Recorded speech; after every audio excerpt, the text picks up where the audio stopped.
Good evening, and welcome to the August 13th, 2014 work session of the Board of Trustees of the Village of Ossining. Please join me for the pledge.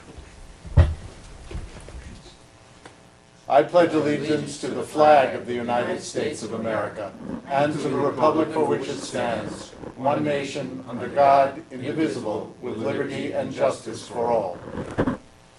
Thank you. A couple of announcements before we get underway. First, I want to welcome our new exchange student son, Federico Mota, from Northern Italy. He will be a junior at Ossining High School. This is his first board meeting. He arrived today. I expect him to come to every board meeting every Wednesday. Very important, if anyone is interested in hosting an exchange student, it is not too late. You can still host a student through the American Field Service, and to find out how to go about doing that, contact me at hanauer@villageofossining.org, or leave a message or call me at 914-980-6868. Yeah, hey, Bill? Yeah. If anybody wants to host a middle-aged fat man in Monaco or on the Riviera, could you have him contact me? Yes, I will do that, thank you. Bob. On Friday, the summer concert series continues at Engle Park Stage. It is with Powderfinger. Do you want to tell us about Powderfinger? Sure. My brother-in-law, Norman Dodge, is the lead guitarist and singer, and these three gentlemen have played together for many, many years. They do some great covers, 60s, 70s, 80s type music. Every time they've played on the waterfront in the last 3 years, it's rained, and this year looks particularly promising for Friday night, so I'm very encouraged that they're going to actually get through an entire show. The rain looks promising? Or No, the weather looks promising. weather Thanks for clarifying that, Okay. Bob. Again? What's that? What time does it start? 7 o'clock. Okay. Usually 7 to 9, and we'll have, there'll be, things to eat down there, and Wobble Cafe? Wobble Cafe will be there. Rich will be there flipping burgers, and there'll be good food, and it promises to be a beautiful evening, and come and enjoy my brother play guitar. Thank you. And for a much more serious note, we were told last week that Interoceanic Corporation has withdrawn its interest in 200 Main Street for various reasons. One is that they calculated it would cost them well over $1.25 million to restore the building to a way that they could use it. One was for political reasons, that the voting was a very politicized issue, and another was that they were getting phone calls and getting trashed in various media and mischaracterized, and they were very upset about the phone calls and the mischaracterization of both the company and their product. So they are gone, and now we have to start the process over again, which we will do at some point in the near future. Anyone else?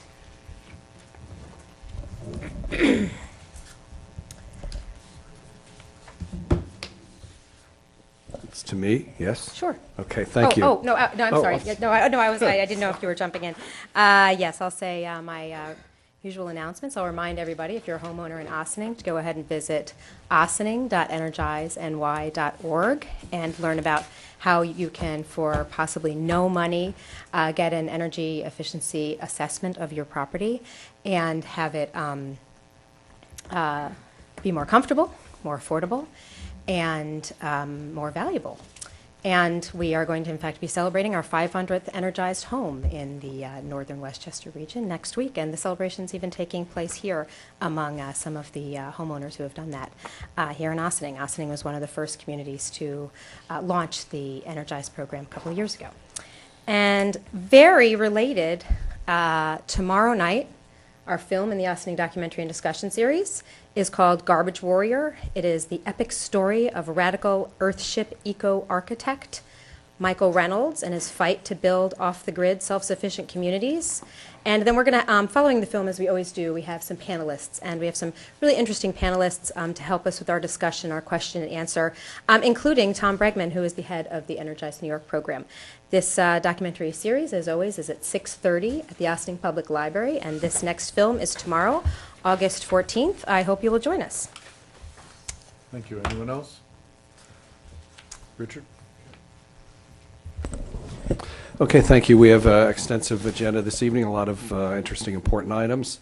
The first item is an overview of municipal parking with all the interest and activity going on in the village, and also in order to keep our books tidy and be most responsive to village residents' needs. We're constantly reviewing our municipal parking options and our inventory in order to make it better, and also to look at additional opportunities to expand on it to meet the growing needs of the community. So our Corporation Counsel, Lori Lee Dixon, has been working with our planner, Valerie Menestra, and as well as our legal intern for the summer, Samir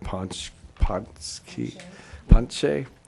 And he's been a great help. We really are happy to have him this year. And so I'll turn it over to Lori Lee and to Valerie to introduce the work that they've been doing and updating the board. Thanks. Oh, okay. Yeah, well, we figured it would just be easiest to.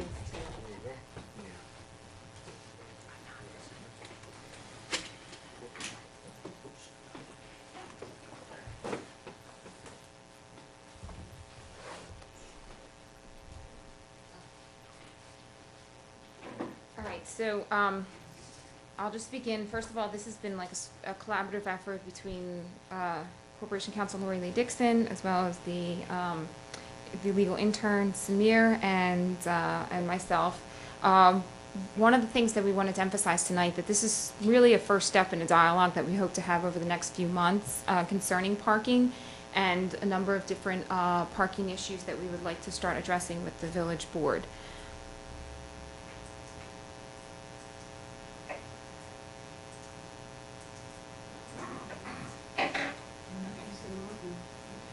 All right, so first of all, I'd just like to point out each one of the green dots is one of our where we have downtown municipal parking lots.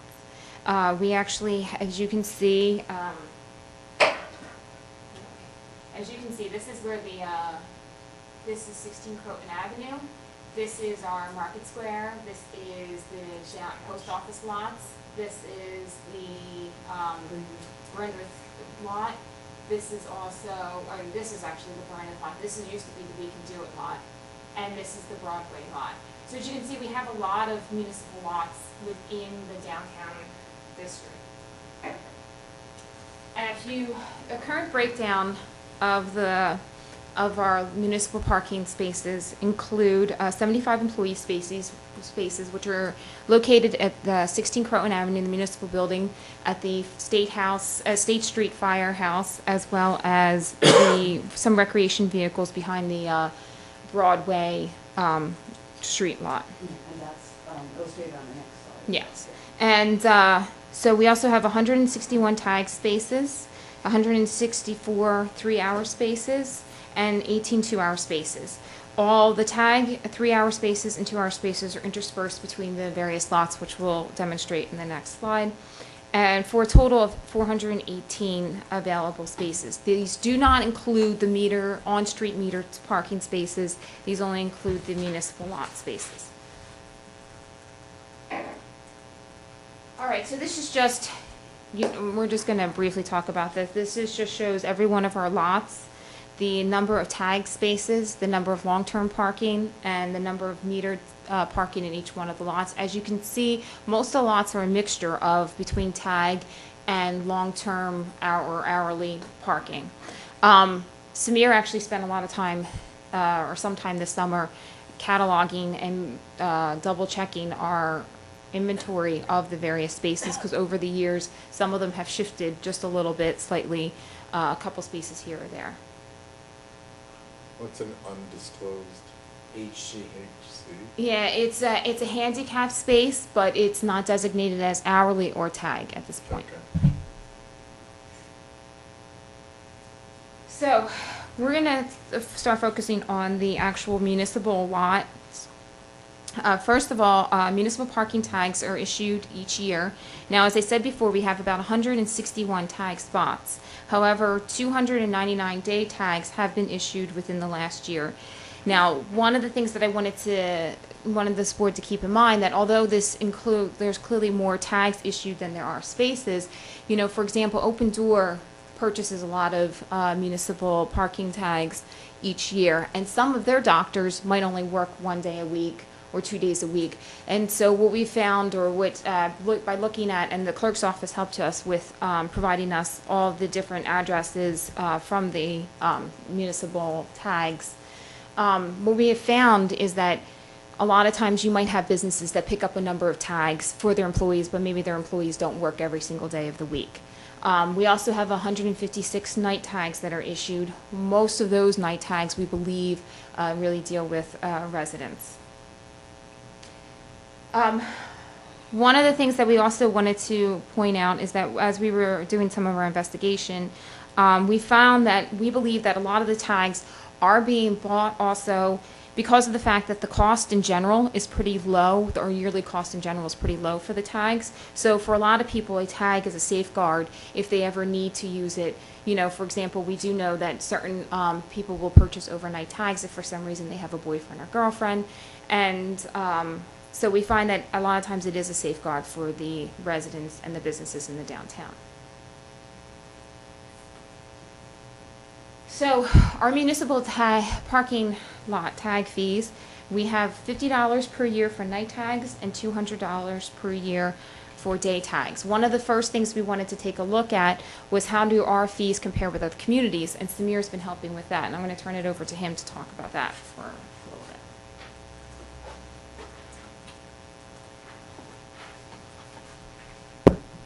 Okay, so as you can see, it's just a simple cost comparison of nearby communities. The price ranges for Mount Kisco are such because they price the permits differently based on what lot you're parking in. And for Peekskill, the overnight prices are either $288 or $408, depending on if you're doing a simple overnight pass or if you're doing a 24-hour pass. So what you can, one of the things that Samir pointed out to us is that you'll see in the different communities, some of the communities break it down by the type of use, so for example, commercial, non-commercial. Some also break it down based upon the parking lot, so they charge more for certain lots than other certain lots. So that's why you have some of the differences that you see amongst the different communities. But as you can see, Osmium is definitely on the lower scale compared to some of the other communities for parking fees. I guess the other thing to point out would be that all these communities make a distinction between a business permit and all the other ones, whereas in Austin it's the same for a day permit for a business as for anyone else that wants one.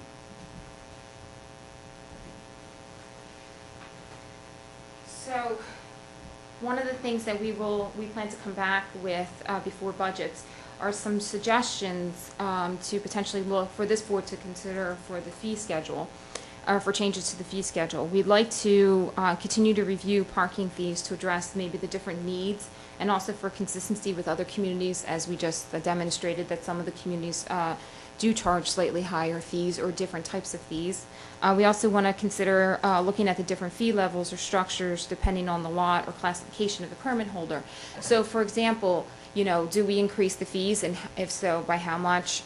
Do we consider charging different rates for a lot? And the reason why you might want to do that is that way you might free up certain spaces in certain areas, and then you know, some of the other underutilized lots then can have greater space or greater spaces occupied. Also charge different rates for commercial, business, and residents as well. Yeah, for example, you might want to focus on the the businesses downtown whose employees are using the lots that you would want the patrons of the businesses to use. So you might provide an incentive for the business people to have their employees park at the more remote lots and leave the spaces available for the patrons of the businesses during the day. Because we know that the large, as we said, the large volume employers, such as Open Door, I'm just using that as an example, they have a tremendous amount of employee parking, and more often than not, they're using the Market Square lots and the lots near the post office, so it makes it much more difficult for people to zip in and zip out of the retail and commercial businesses along the street. Again, this is only the on-street parking in the off-street parking in municipal lots. This does not include the meters along the roadways themselves. So we just looked at the municipal lots in this.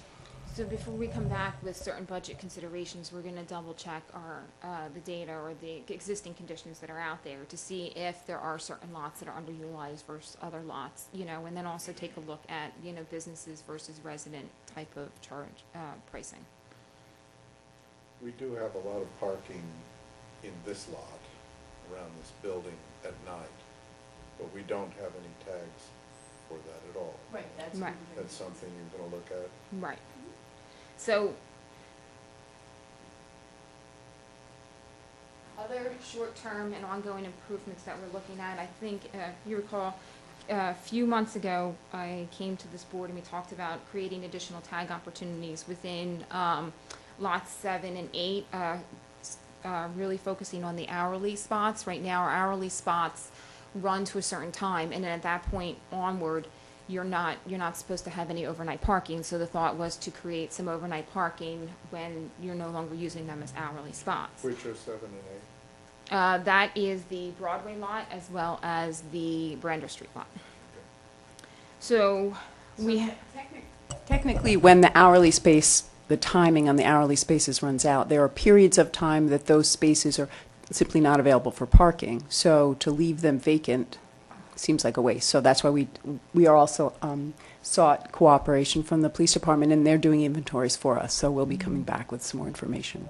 Right, I did, last week I met in the field with both the police department and Department of Public Works to determine the hours in which the spots would become tagged. We are still doing a little bit of investigation as to some of the history of also when those, spots became, from 3 a.m. onward, no parking. And then we're also looking at the current conditions, but we anticipate coming back shortly with recommended times. One of the things that is helpful with this, and Lori Lee did research on this, is that by changing the signage in lots 7 and 8, it's only going to require a sign change. It does not require a local law.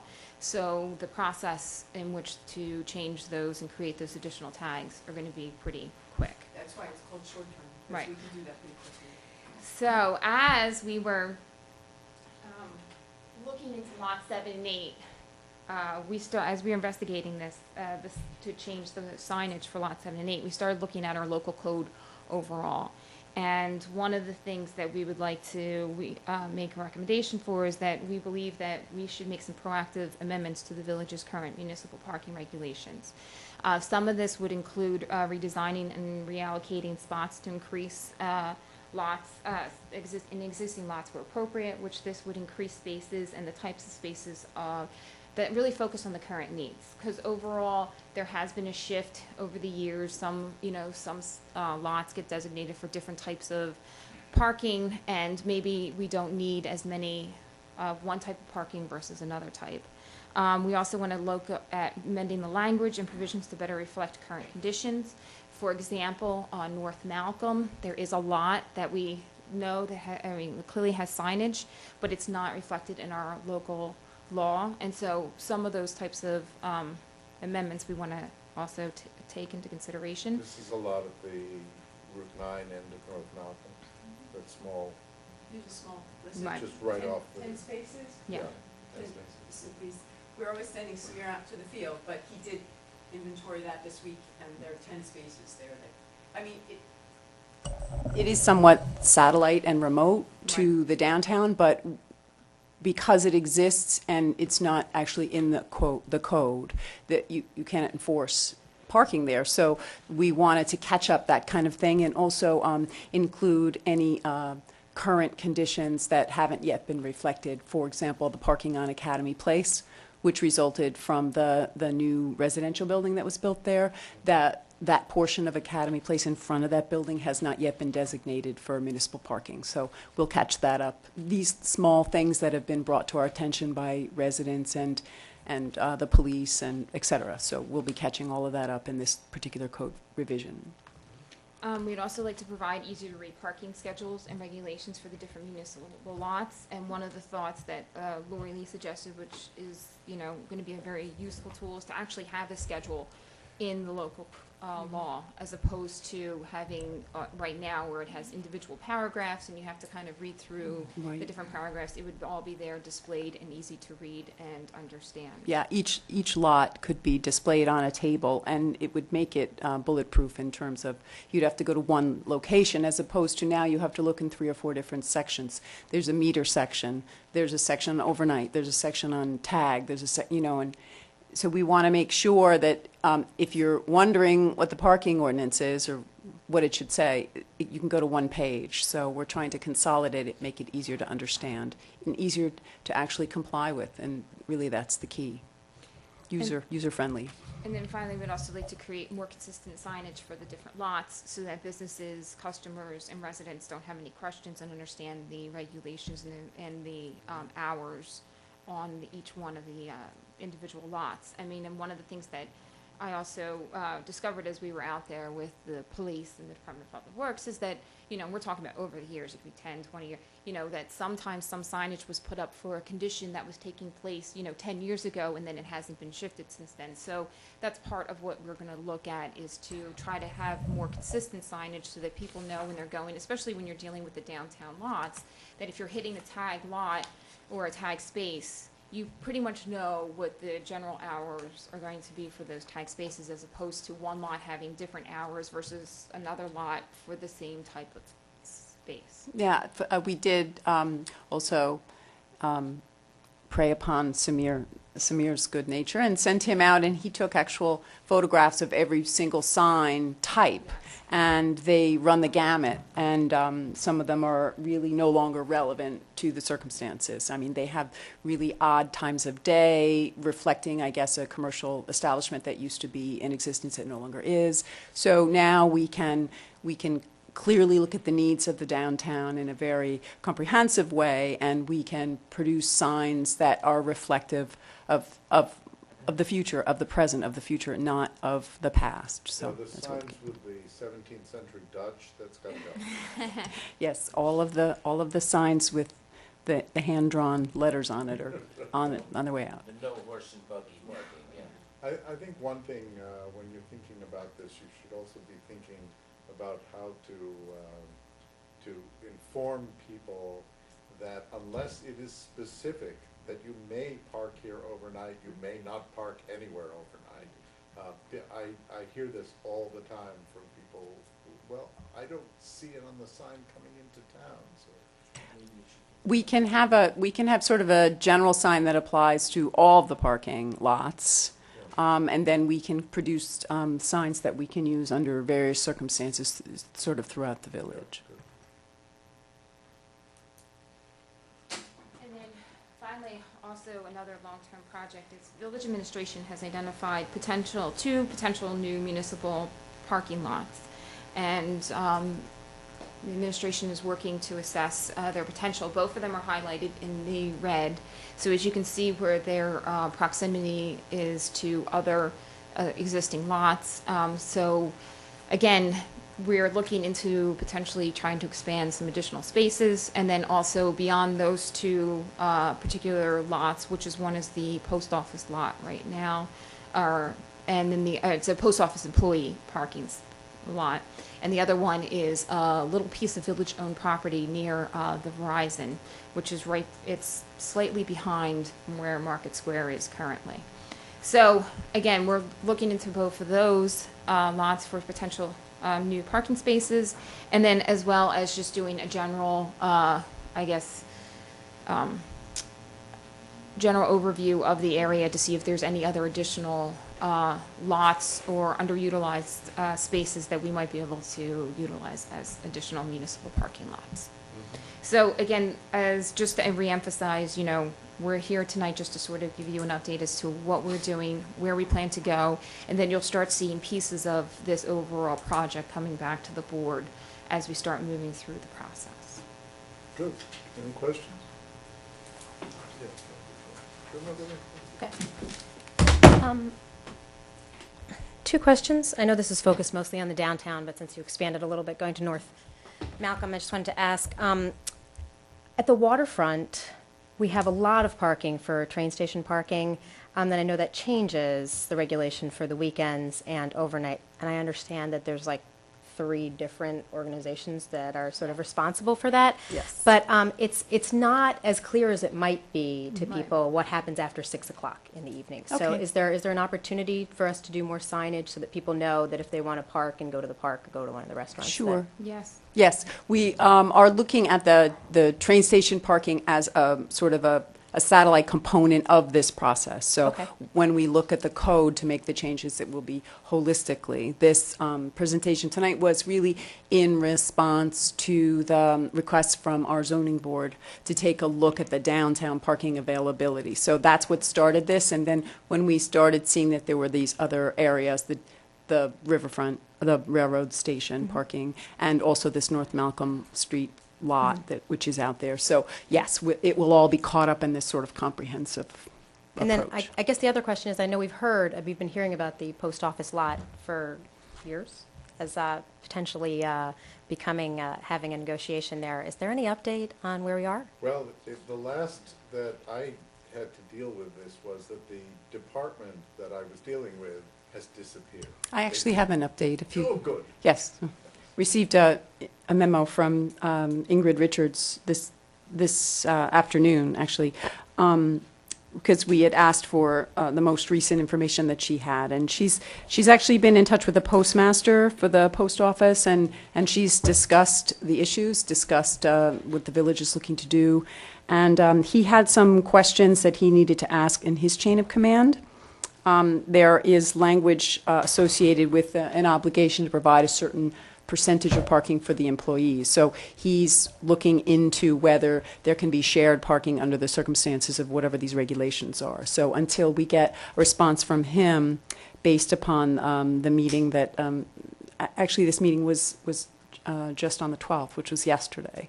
So we're expecting to get an update from him on the obligations under federal regulations having to do with parking and whether it's available for a shared parking arrangement. So That is they're where looking. we left it with that department that's disappeared. Yes. That's exactly what they were talking about and we were talking about with them. But it's Right. good to know that he said that, because when I last spoke to him about it, he didn't know who had replaced that department, because there was no department anymore. So that's good. Yep. Thank you. Yeah, I had just to follow up on that, maybe if we're getting lost in the federal restructuring, you know, maybe we need to talk to our senators and and representatives about cutting through some red tape. I mean, I mean, if we're not going to get any more traction on this, I think it's something that we need to call out to them to help us get done, because this is a very, there could be a significant opportunity for increased parking for downtown, and that would obviously benefit all of our businesses and potential either current or future residents that would be living there. I think all that information was really well put together and well constructed, and I look forward to seeing more information. Obviously, we want to leverage the parking that we have to fullest extent, and keep on going. Thanks. Thank you. Nice job. All right, Valerie, I do have a couple questions. How long did the study that you guys did, how long did it take you? How long more for the next report to come in front of us at this point? When are you thinking of coming back? What study are you referring to? The parking study. Oh, the parking, sorry. I was like, there's a few studies. This is no, another we- study that you were doing that you didn't know Yeah. about. Yeah, okay. Well, right now, I mean, Samir has been out in the field, doing the parking counts. The police department has actually been having some of their staff go out overnight and do parking counts at midnight. I am going to have them actually expand to a couple different a couple additional parking lots, and I wanted to actually go out and do a few counts during the day. But so we sort of anticipate probably within the next month coming back Okay. with some data, and then is definitely suggesting with hours of operation, changing the hourly signs for both Lot 7 and Lot 8 within the next month, and then probably within the next couple months having a draft local law. Okay. Kind of piggybacking on that stuff, and I know I brought up a couple months back in regards to commercial parking on the streets, and I know this is nothing to do with the parking lots, but I know you were referring that you want to put together more like a comprehensive chapter, so to speak, with all parking and municipal Right. parking. So I think we should take advantage of this to do more like at the street parking that we've been talking about and the commercial parking. And actually you have on the section of the applications, I'm sorry, Laurie. Yeah. At this, in our village code, you have commercial vehicles on residential and commercial properties section. Is that part of our village code right now, or was just part of one of the information letters that you have on your website, part of your website itself? Because is a form that you have on, it's actually building department forms and its commercial vehicle guidelines. Is that something I that think that's is? for the overnight parking. Correct. Yes. Correct. So So that- is that part of our village code right now, or is just, it is? Because it doesn't refer to any section You can, on this one. you can see in the, I don't have the parking code with me, or maybe I do. There is a section there that actually permits overnight commercial parking. Correct, in a parking lot area. With a you- tag. With a, okay.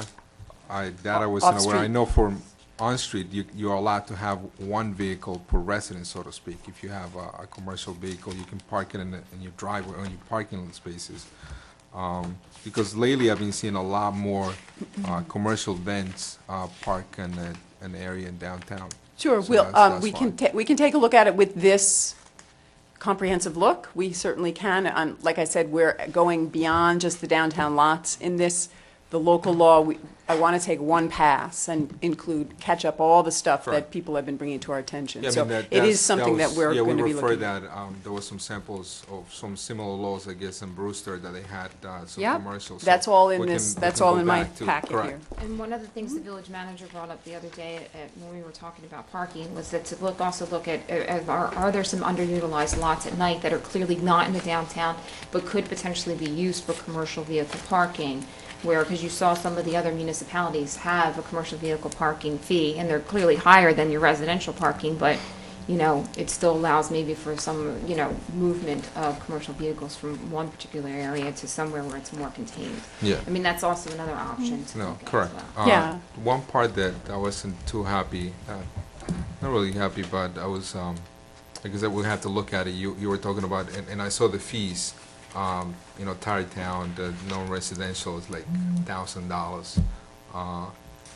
One thing that I think we've been trying to do is bring more businesses into the downtown area, and by us adding that much more money for a parking fee, I don't think is us saying, come businesses, we are welcoming you, but this is your fee now for parking on our municipal I'll lots. speak a I'm little not on sure No, about this is- how they will react. This So is I think we have individuals to who look may at be it. coming from outside and parking with a tag in one of the municipal lots, and not necessarily, they are business owners, they might be carpooling with a resident, they might be coming for any number of reasons, but No, I understand we that. would have to have these classifications looked at much more clearly to determine what these classifications would be. And Yeah. of course, we wouldn't make any recommendations unless we were certain that we had the facts behind them. Right, and it's also a tricky balance too, because if you make a tag too inexpensive, then you have people more willing to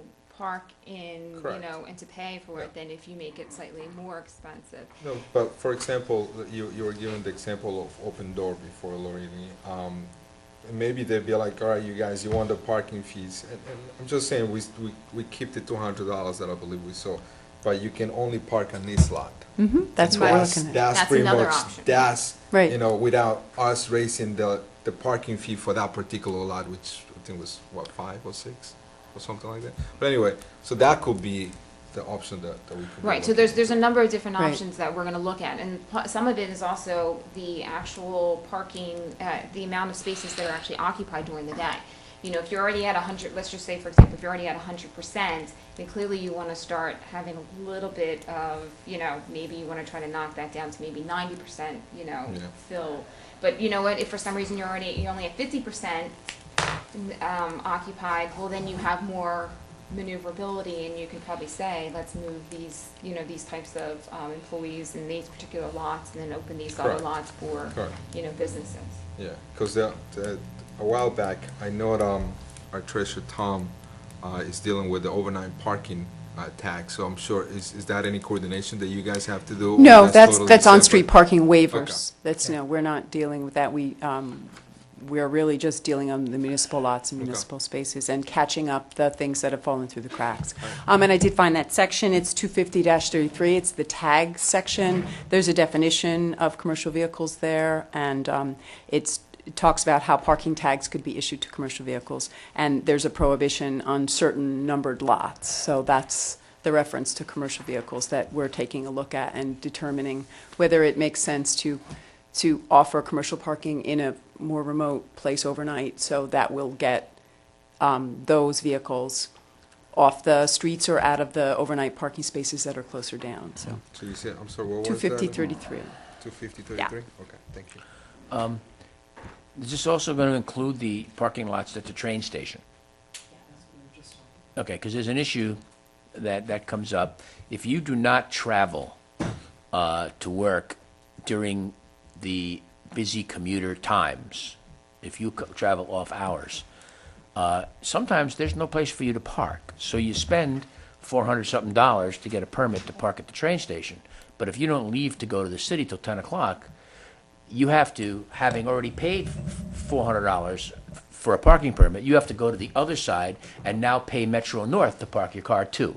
Actually, we've done a number of inventories, and Yeah, there yeah, are, I have to at tell any you, given Bob, that- time, there are open spaces Yeah, I mean, in designated I've been going into spots. the city on a regular basis at 10, 11 o'clock in the morning, Mm-hmm. and you are going to have to walk. But there are tag parking. If you have a tag for the train station, you have to walk, you know, kind of past the bathroom by Engle Park there, and all those spaces there are available, and even past where the Metro North parking is, where you have to take the number and put the money in the machine. There are even spaces beyond there. So on the riverside of the train of the train tracks, Yeah. there's, okay, then it's not clearly enough marked.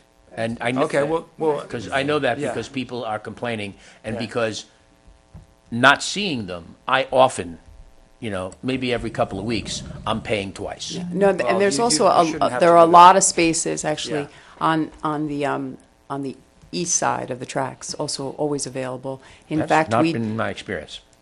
well, going we've done a north number of from- inventories. We can certainly take a look at it again, Yeah, I can but take you. any for a given ride down time there, of the Bob, day, but- there's But there's, I spaces. mean, there's places on Quimby Street, all the way out there. There's tag, there's tag parking there. Oh, for- sure, I suppose I could just leave my car at my house and walk down. Well, I mean, you know, but if you're going to pay for a parking permit, you should be able to park somewhere near a train. If you're going to get a train parking permit, you should be able to park near the train. To park further away, get in your car, leave your house, and park further away than your house is from the train, kind of defeats the purpose, I think. well, And so we need to Bob, look at I this. think that there's reasonable, I think there's a reasonable distance from where there's tag parking, okay, for people to go. And like I said, you know, Well, I've been we'll have to commuting take in the another ci- look. I 'Cause can so sh- far, it's not working for me. Well, let's get better signs then, and Mm-hmm. maybe everybody will be able to see it. and That would be everybody better. will know it. Okay. I'd just like to echo the sentiment that Manuel brought up about commercial parking, and I really am pleased by the fact that the village manager had suggested looking at more remote lots and anything that we can do to address some of the concerns that we've had about on-street commercial parking and commercial parking in more remote areas, encouraging that. I look forward to hearing what we might do. And I also was very interested to see I think Tarrytown was the municipality that had non-commercial parking for residents was like free or very nominal by Right. comparison to almost $600 for commercial overnight parking. That was Right. pretty a dramatic statement, very different from what we're doing right now, and it's come up a number of times. So I'm pleased that we're addressing that at this time as well. Thanks. Do we have any overnight parking on the two lots at the top of Waller at Highland? I And believe is it that is used? tag parking, so I believe it's overnight. Right now, our tag can be overnight and And day. do we know that it's used? Have we looked at that at night? Well, that's the thing, I had to, right, I'm gonna have the police go out to, and look at midnight, because midnight is really, there seems to be a Right. definite shift. When we did the parking studies back in 2007, 2008, we only did them up to 8 o'clock, assuming that people were pretty much parked for the evening. But it seems like there is a shift that takes place between 8 and midnight. And so I'm gonna have the police department actually do a few more counts on different lots between 8 and midnight. And can that be used for commercial parking? It's pretty far from any businesses, but if Right, it can be we'll used take a for look at that, because I think some residents in that area also use that Yeah. for parking. Okay. Thank you.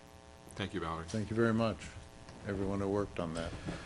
Okay, great. We'll come back with more information on that later. The next item on the agenda is a topic. It's Urban Renewal Agency and IDA dissolution. The Village of Ossining actually had an Urban Renewal Agency, of course, was responsible for a lot of the urban redevelopment, if you will, that took place in and around downtown, and also the possibility for an IDA, which I don't believe has ever been used. These are items that are still on the books, and they're constantly being requested to be dissolved by the state of New York.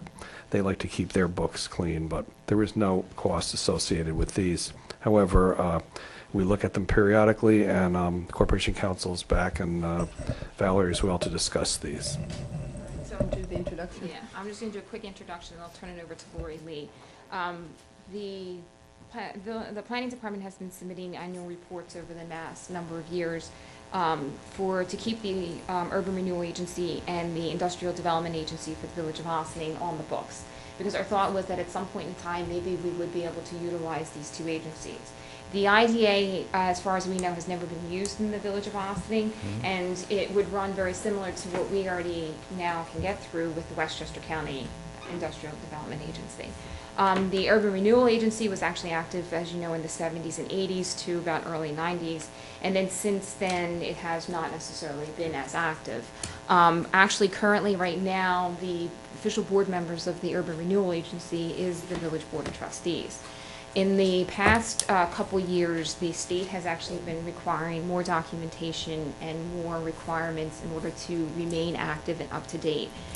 For example, some of the things that they ask for are annual reports of activities, procurement reports, certified financial audits, investment reports, and clearly this is, nothing at this point that the village is not in the position to really make these, agencies active, nor do we really are able to produce these types of reports. And so as a result, I recommended to the village manager and the corporation council to consider dissolving both these agencies. Because now the state, if you don't meet certain requirements, they consider you not, right, dormant. And at this point, they want you to either decide to become active and train everybody and start writing these reports, or dissolve. So I'll turn it over to Lori Lee, because she'll talk to you about the process of the dissolution. All right, so as a result of the difficulty with remaining an active urban renewal agency, we're looking at the steps that would need to be taken to dissolve the agency. So we did review of the records. I found a resolution last February, or the February 2nd of 2011 actually was the last time we went through the process of reaffirming the agency itself. and in accordance with statutory requirements in general municipal law. So we did a reaffirmation in 2011, and then since then, the reporting requirements have become more and more strict. So we currently now are in arrears with our reporting, which would require audits and financial professionals and a certain amount of capital outlay in order to provide the necessary reports and audits with which to remain active. So we also took a look at it, and I had Samir do some research. Thank God for Samir. And he discovered that the Village of Tarrytown, in a special meeting of its Urban Renewal Agency on August 28th of 2013, actually dissolved their Urban Renewal Agency. And the other records that we researched in the assessor's office, we've discovered that as it stands currently, there are 2 properties still remaining in the name of the Urban Renewal Agency. So we would need to convene a meeting of you all, because you all are the board members in the Urban Renewal Agency for the Village of Ossining, and you would need to convene a meeting and vote to dissolve and to make a transfer of the property directly to the village. There are 2 small properties. One is a small parcel on Leonard Street, and another one is a small parcel on State Street. These remain in the name of the village Urban Renewal Agency, and they would need to be transferred to the village. So it could be handled in a special meeting convened for this purpose, and then that information, including a certified resolution and a deed of transfer, evidence of that could be sent up to the state, and the state would stop pressing us to move forward with the reporting requirements and the extensive auditing that they need, financial records, et cetera. And can we do that, should the board want to do that? Can we do that in rapid fire order? You do it now? We can't do it now. There'd be a certain amount of preparation I'd need to do in terms of preparing deeds and getting transfer documents ready, because we would need to record this, the county land records with the 2 remaining. And I would also just be sure that, we were noticing and advertising the meeting necessary to put the public on notice that this is an option and this is being considered, and provide an opportunity for the public to come in and comment for any reason. I have questions. Question 1, is there money budgeted in an account for this agency? No. So there's no money sitting there? No. So if there was an audit, we would show them nothing, because there isn't any. Well, I imagine the properties would be of value, so we'd have to probably have the properties appraised. I mean, it's an asset, so there would have to be an appraisal. So there's nothing but the property? That is my understanding, yes. Okay. There's never been rules and regulations promulgated with which the agency worked or acted, because Right. the boards were coterminous with the board of the Urban Renewal Agency. Because in my tenure on the board, this has never come up except for that one. It only needed to be renewed Yes, periodically, and that's and why. we never met. Right. So No, we there never was no met, so reason we to. never made any decisions, which of course means we never screwed anything up either, so that's always a good thing. Well, we can't be certain. There is a plus in that, but I'm just looking, is there any downside? Are there things we're allowed to do as this agency that we would no longer be able to do if we wanted to, if we got rid of the agency? If that makes any sense. It is not my understanding. In fact, it's sort of fallen out of fashion in terms of the way that the village is currently developed and in existence. In fact, the Urban Renewal Agency took title to all of the various pieces of property and has since transferred them either to the village or to a developer or to the county or to. So got there it. have been any number of 25 or 30 parcels over the years that have been acquired. But that is not to say that those same parcels couldn't be acquired in the name of the village itself. And So the answer is no. The answer is it doesn't remove any ability or authority for us to do things with those properties if we take No. and move them out of the agency to the village. No, and actually, they're very small properties, so I don't, they won't even really be developable. Yeah.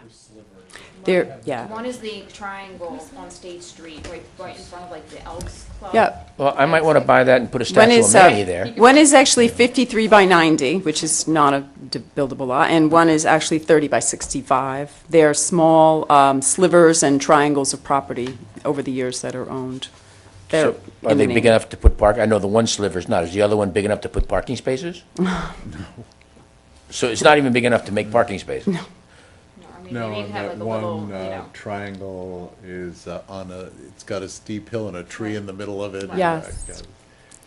Number Right two, next to State the Street. road that goes up to the Elks Club. Okay, so this is all silly then, really. It's very, well, the remaining two parcels are silly. The other parcels, I have to stress, were not silly, and they became parts of properties that have Right. been developed in a very positive way, and they also became the Parking lots. parking lots that we're now dealing with in another way. So we're done with this agency. Yes. And so we should just schedule Yes. eliminating it and transferring it. And so how much time do you need to prepare the documents and set this up so we can get it over with? What I would like to do is confer with the clerk's office to see how much time she would need to get a public notice. Okay. And, you know, I'd need to look a little bit more closely at Tarrytown's efforts and what notice they produced. And I don't want to reinvent the wheel, and I want to make sure that we do it right. So thank you. I'd like to bring it back to a work session. As soon as Yeah. you are Yeah. ready. Yeah. Thank you.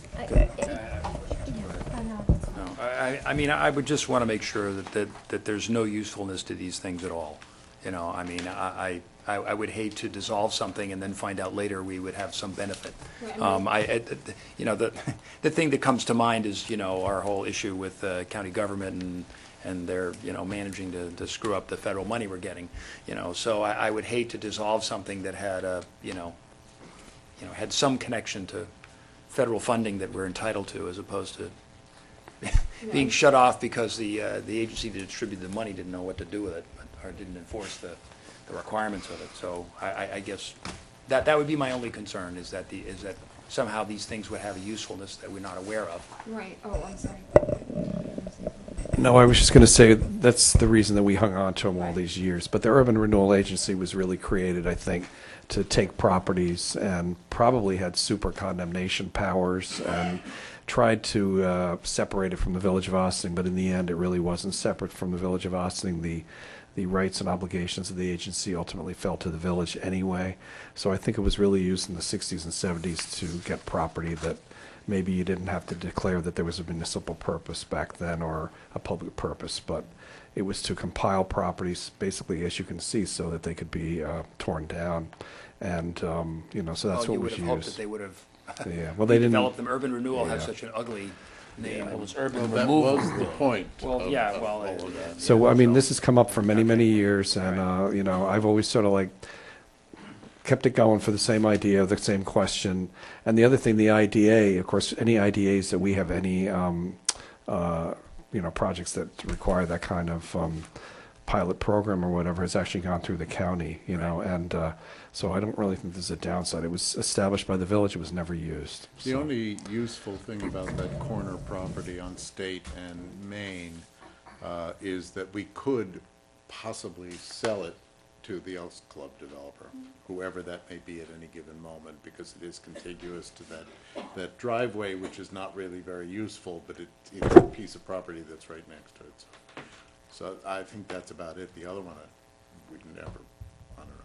But would dissolving the Urban Renewal Agency prohibit us from also selling No. it? Because it would just come to the village. We would maintain control of it, it would just be more village property. Right. I think this was envisioned that there would be a separate board and the agency itself would be separate, but that's not how historically this agency has run. This agency has run sort of coterminous with your Board of Trustees. So in some communities, it makes sense because there's this removed not-for-profit board with statutory rights and authorities. But like I said, the function and the roles of the agency have sort of morphed, and they can be accomplished in many other ways with, less fuss and less reporting and requirements from Albany. And they seem to be pushing to do a lot with these inactive agencies, and Right, they're right. removing them from the books because it's record keeping for them, record keeping for us, and unnecessary. They're trying to,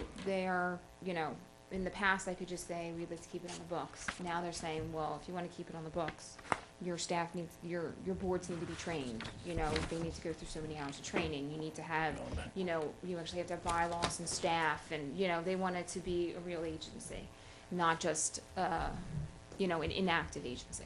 Got it. And Got it, since thank you. since we're not gonna be an active agency, we're gonna get rid of it. Right, at this Right. point, that's why I'm Good. bringing it Okay, back. so whenever you're Okay. ready. Okay. Yeah, done. Thanks. Thank you. Next. Okay, great. Next is Corporation Council, an update on the proposed zoning amendment, as well as... Basically a duet tonight. Yeah, it is, and Valerie as well. Sometimes it's been the Valerie Manastra show. Hi, it's me again.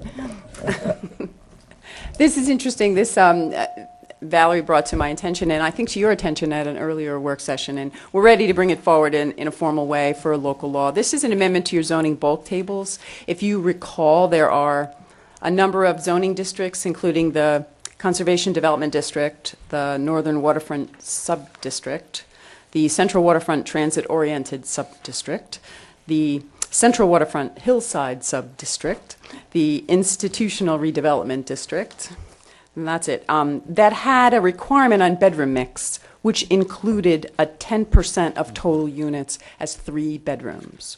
So this doesn't foreclose an opportunity for a developer to come forward with a bedroom mix that includes 10% of 3, but it doesn't mandate it. So we're looking to broaden the options, let the developers decide in certain circumstances.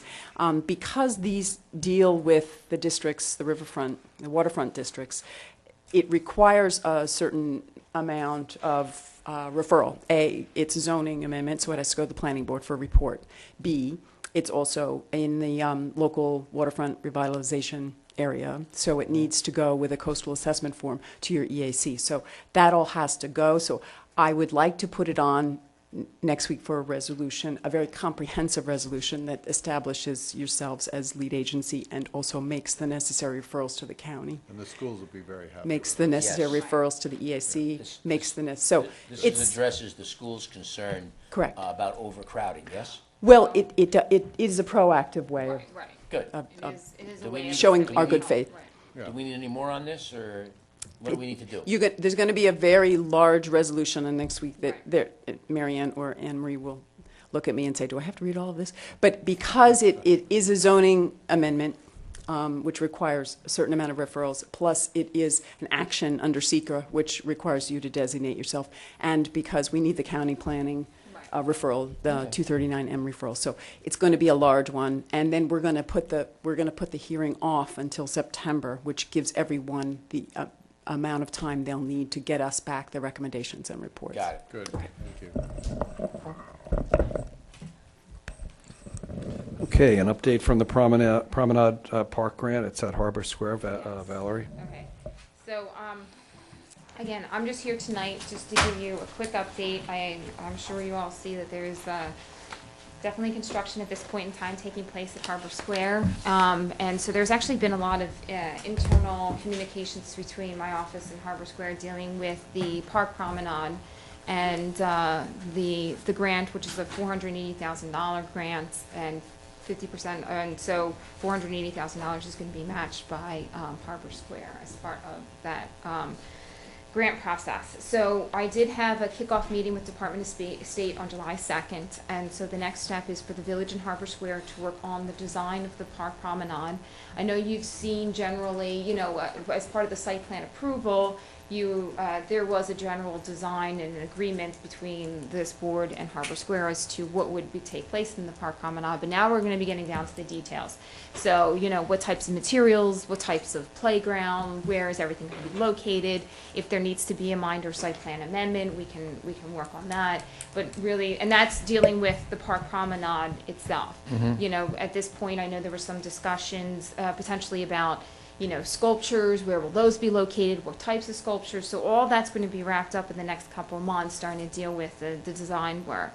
We also have to start working on a contract between Harbor Square and the Village of Ossining, which is going to be very similar to the contract that we had for the Shoreline Stabilization Grant. So we're going to start there as the template, and then we're going to work out some of the back and forth between Harbor Square and the Village of Ossining on that contract. But once this board or in the village are satisfied with the contract and the design, the Department of State actually has to review both the design and the contract itself. They need to make sure that the contract meets their requirements as part of the grant, and then of course they have to okay the design and what types of materials and the costs that are going to be part of the grant process. So we're hoping to start that within the next couple months. I know Harbor Square said they're working on some drafts dealing with the designs, and they would like to maybe come before this board sometime at the end of September. Great. So, but we are moving forward on this particular project. There is a lot of pieces dealing with this grant. It's very similar to the Crawbucky grant, where there's a lot of steps along the way. But, so we are moving forward, and things are in progress.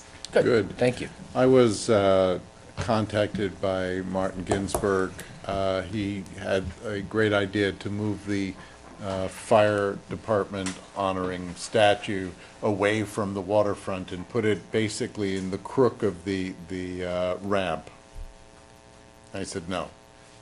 We talked about this, and it is one of the things that he committed to this board and we to both the fire department and the Portuguese community, where this is a copy of the sculpture in Alijo, our So you sister said no. village. And we said no. So I just want to say that so that it is clear that we think that that statue really needs to be where it is.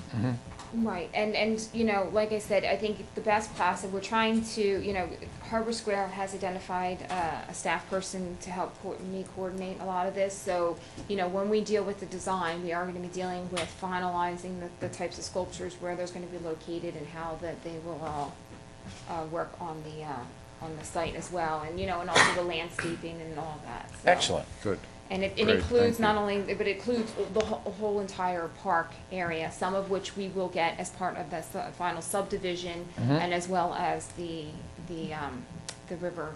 Riverwalk. That's very cool. Thank you. It's very good. My only question would be about Sure. timing. It sounds like you've got a couple of months to work out the details of the design and the contract, and then bring that back to the Department of State for their approval, make sure that everything can move forward with the grant and they're comfortable Right. with it.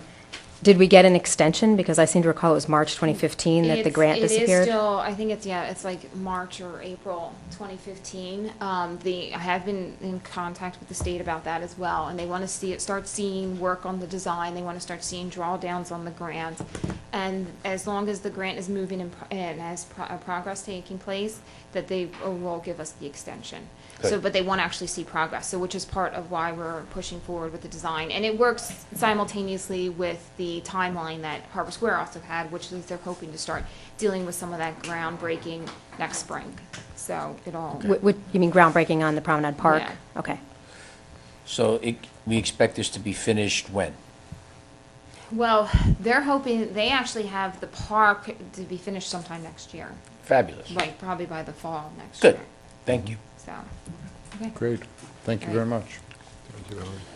In that same communication, almost Martin caught up. asked me to send him a photo of the fire department sculpture, which I had given him years ago when he first committed to this, and I found it amazingly on my computer and sent him a couple of versions of it. Good.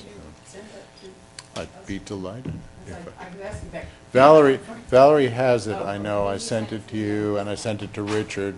I'll send it to you too, if you like. Yeah, she sent to the trustees, too. Okay.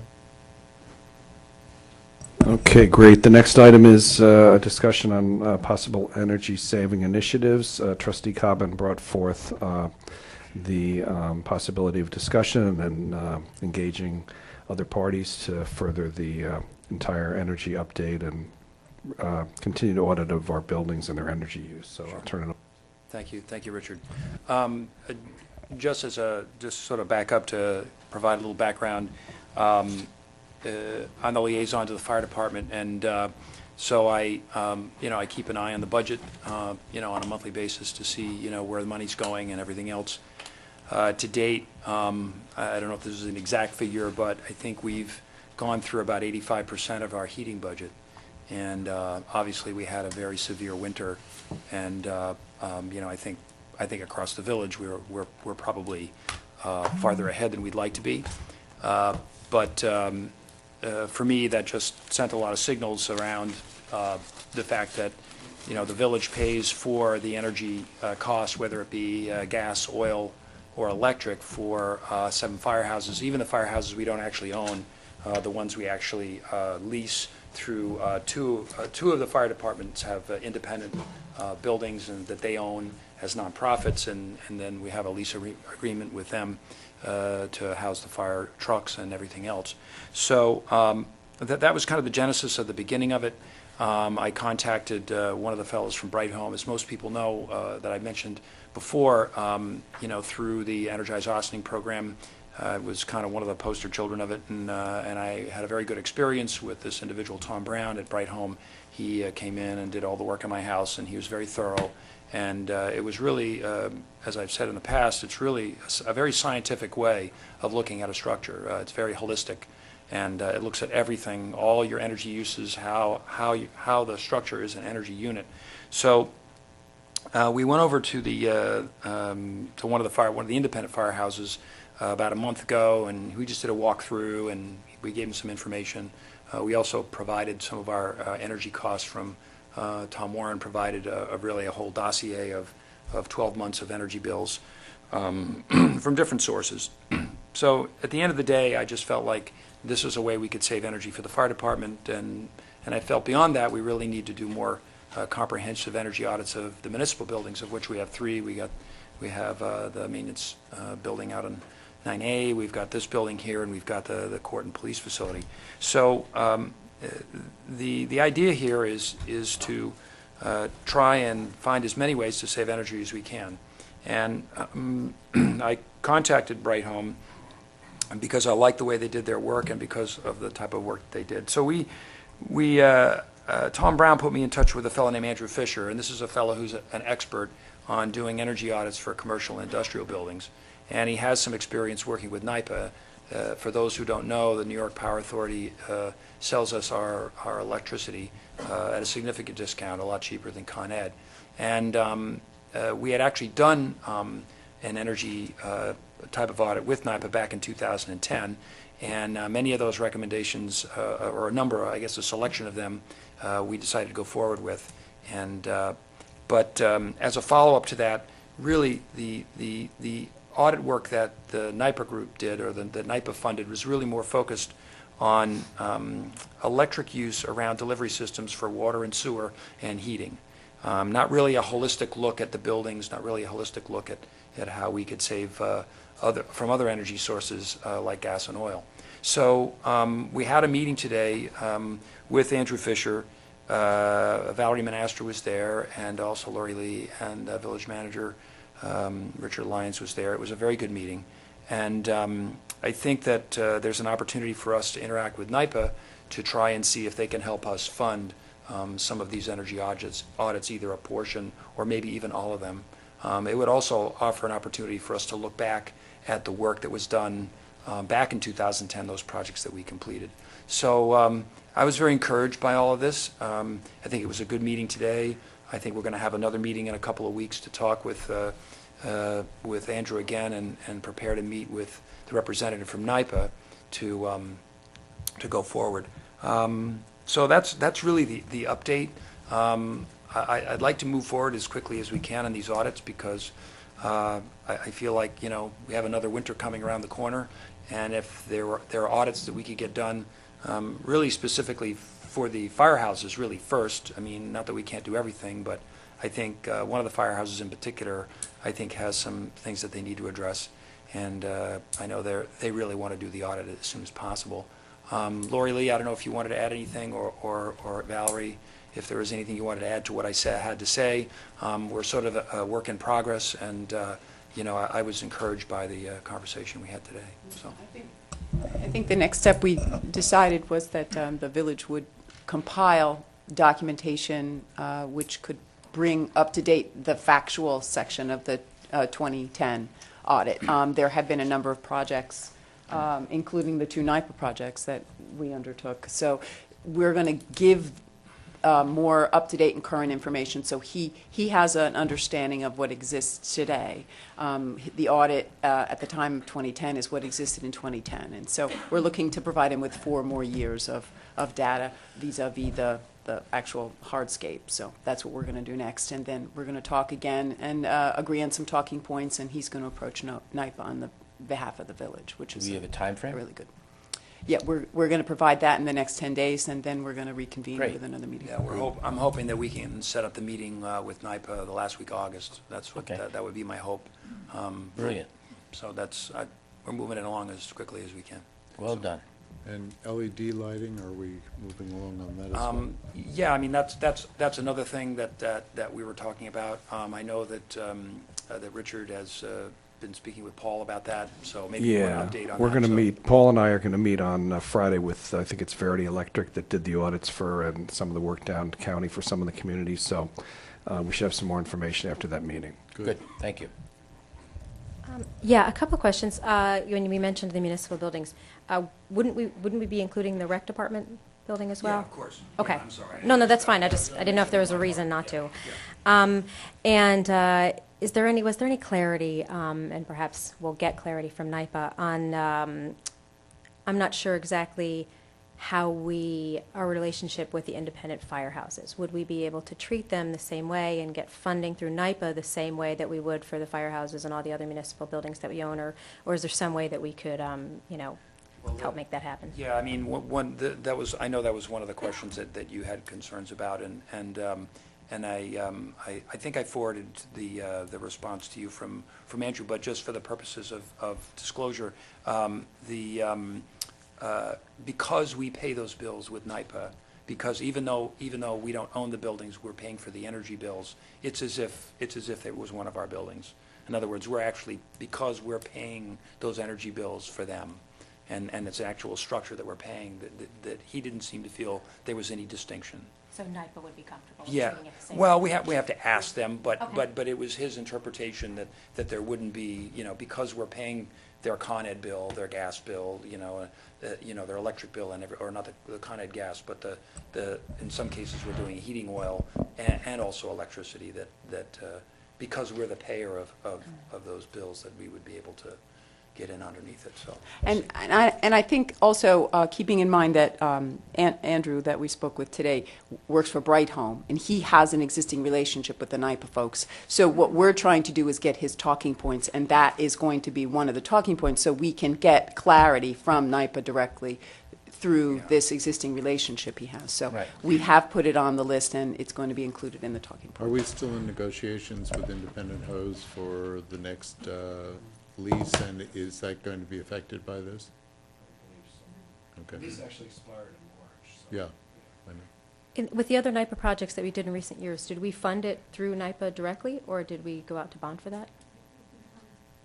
We funded those through a program that NIPA has, so that the amount of energy or electricity that we were saving, that savings went back into basically the loan for the project.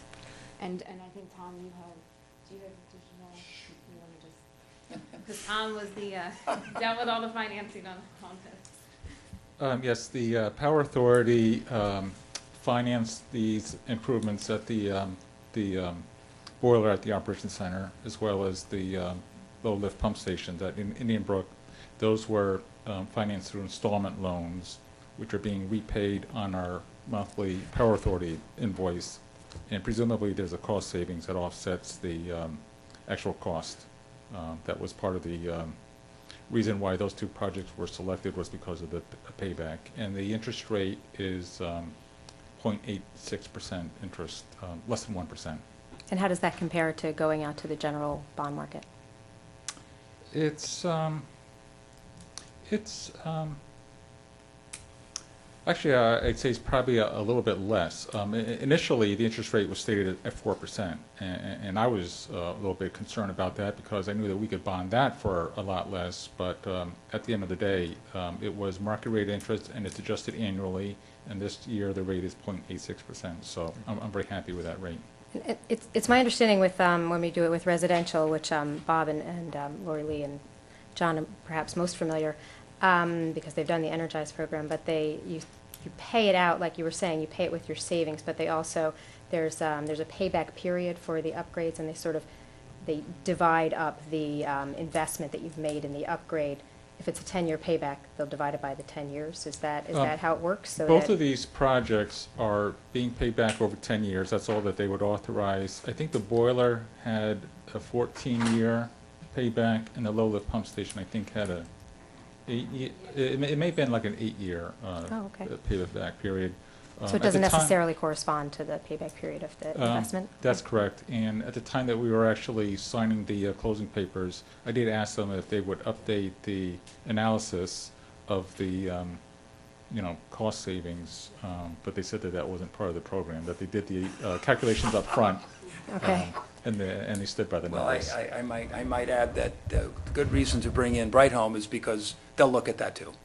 I mean, they'll be able to do a look back on this. I mean, not that we're checking to see, we want to look at, I mean, we should know. I mean, if NYPA's not willing to go back and look at the deal to see if it's actually beneficial, I mean, we should actually know. And Bright Home would be in a position to be able to do that kind of analysis.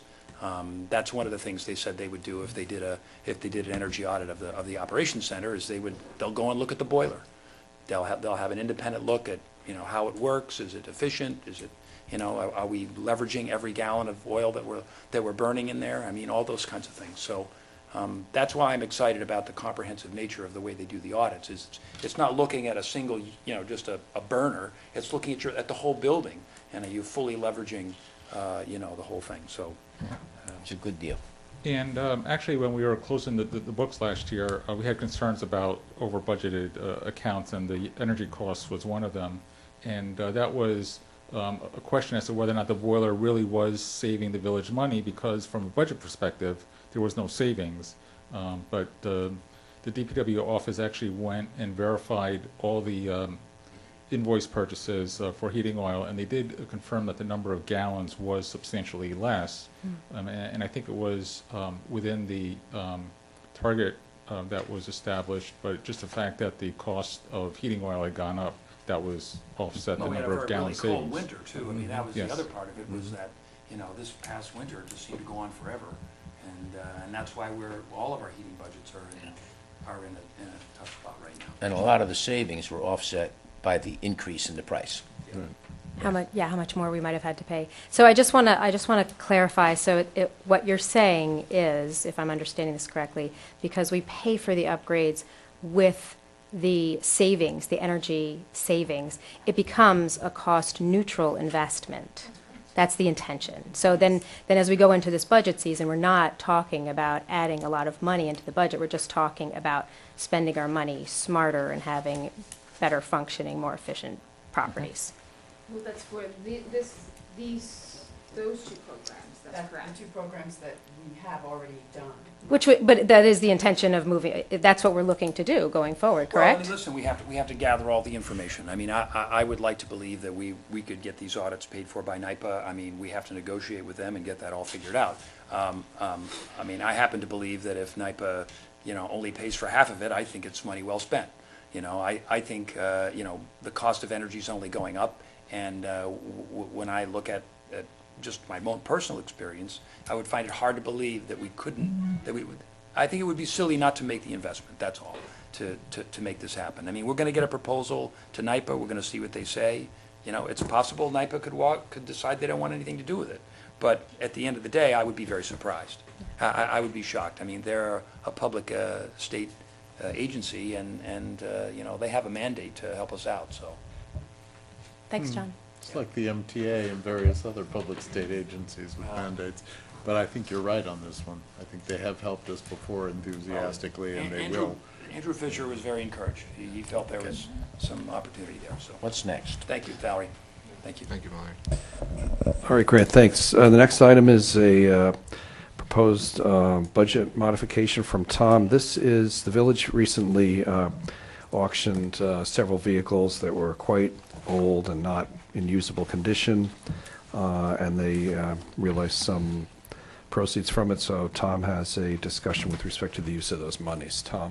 Yes, as you remember, the board authorized the sale of the surplus vehicles. There were actually 14 that were put up for public auction. 13 of the 14 went. I think the other one was going to be relisted. But the total proceeds was $18,540, of which police vehicles accounted for $1,420, and Parks Department $1,195, and the balance, $15,925, was DPW vehicles.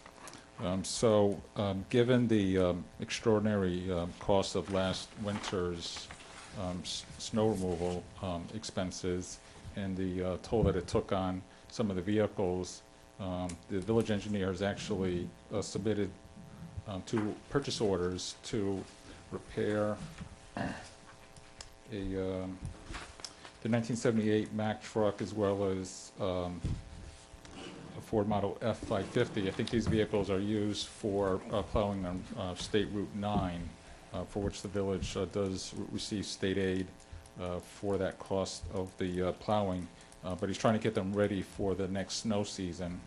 The 2 purchase orders are actually $14,700 and $8,000. Paul just doesn't have the money in the budget now, given all the costs of it, plus it being a very lean budget.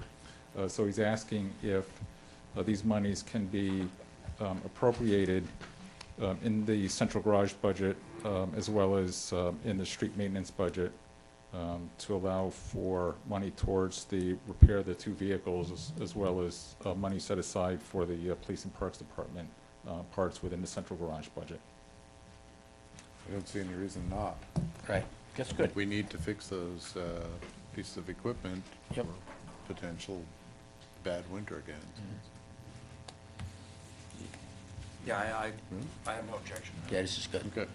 You might as well stay there, because you're up next again, too. Yep. Okay, great. So, thank you. Okay, thank you, Tom. The next item is, generally, the Finance Office gets back, tries to do quarterly and semi-annual reports on where we stand financially for current years. We're now midway into August, so 6 months have passed, so Tom has reviewed the village's condition as of June, and actually as of current date, and so he's here to discuss it and report it to you this evening. Yes, and I have a nice short I have 3-page none of this. Excel schedule for you that summarizes the revenues and expenditures. They actually did Those have. 2 things the same? I'm sorry.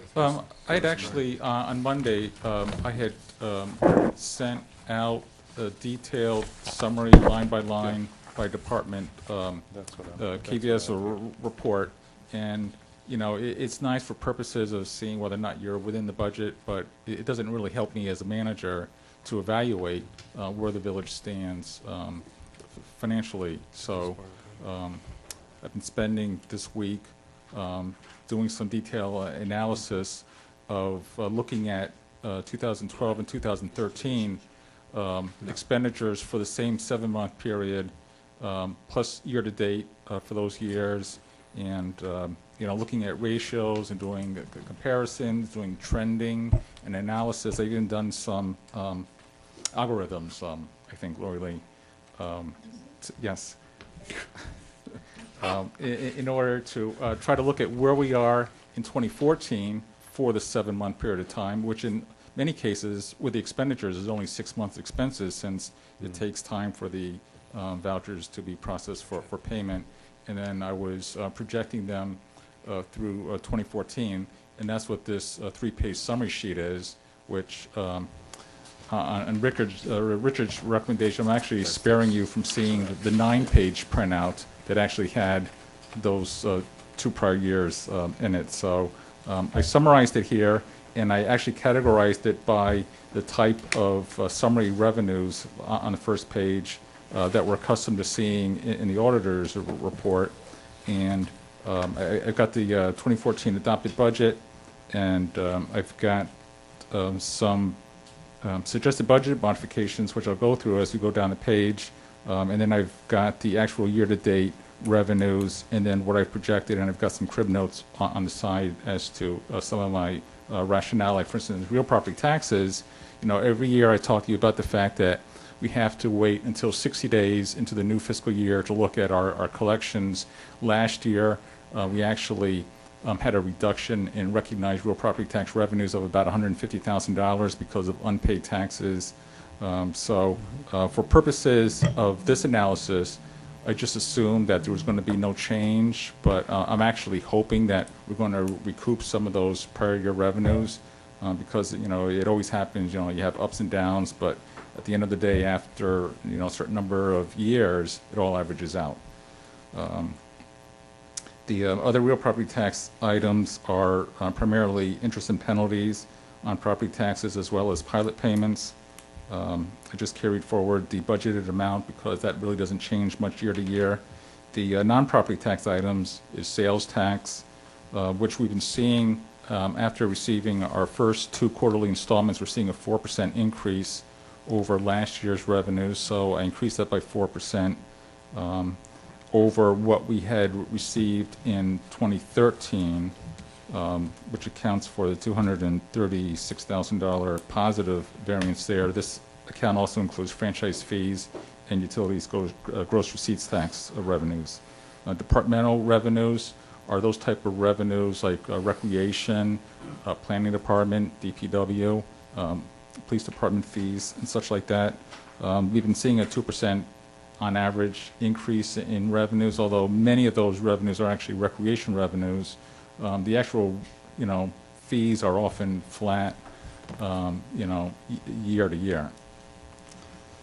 So that will that'll be a positive $38,000, I'm hoping. The intergovernmental charges, I carried that forward at a percentage based on what we had last year. Also, use of money and property is mostly interest earnings as well as rent charges, Section 8 program, licenses and permits. You know, this, in the current year, this is a very high revenue that's not sustainable year to year because this includes the building permit for Harbor Square.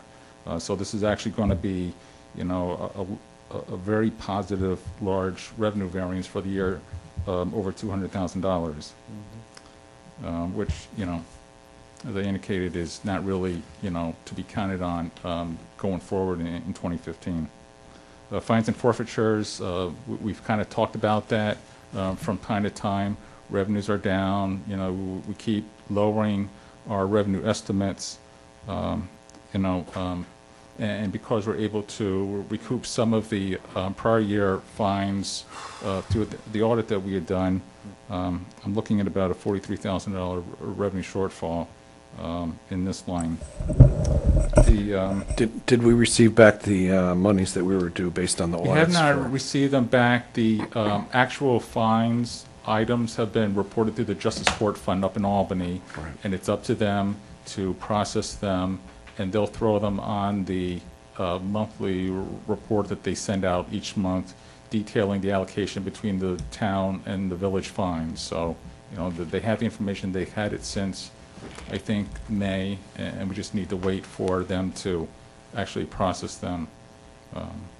But what year is it? I don't want to have it That was for 2012 and 2013. Right, so I just don't want to miscategorize it, and then we think 14 revenue is up, so, but we can watch that. Okay. Right, And we also need to audit 2014 as well. right.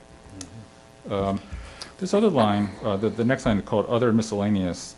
This includes a lot of our insurance recovery monies, our stop loss that we get for health insurance. We budget conservatively because we don't know that this money is going to be received. Plus, usually, as it turns out, the excess revenues that we receive is going to have to be used to pay for the health insurance expenses that cause the stop-loss insurance to be paid. So, so far this year, we've received about $545,000.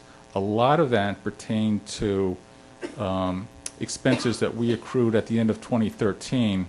We had accrued about $300,000 of expenses that showed up in May, like the week before the audit started.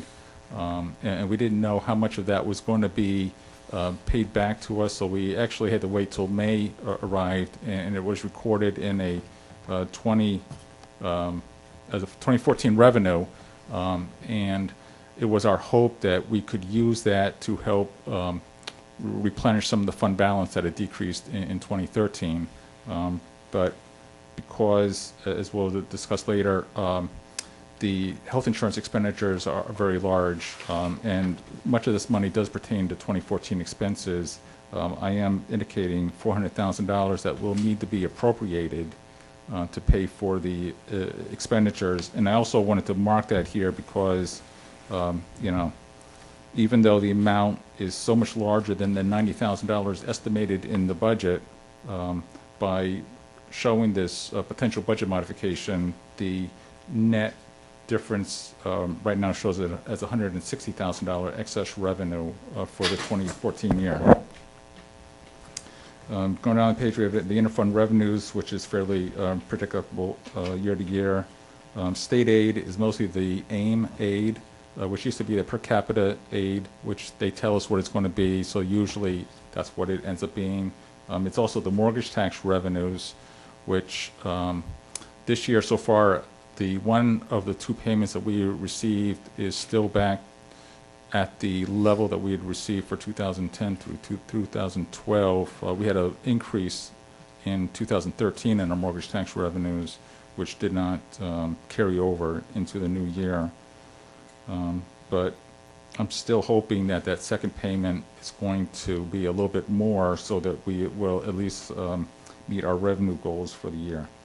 Revenues, I'm showing about a $612,000 positive variance on actual revenues exceeding estimates for the year, which almost offsets the $650,000 that was appropriated in the budget, which is, you know, always a concern of ours, is if we can generate enough money in the budget to replenish the fund balance that's utilized. So, you know, hopefully will be done, especially if we do recover some of those excess property tax revenues.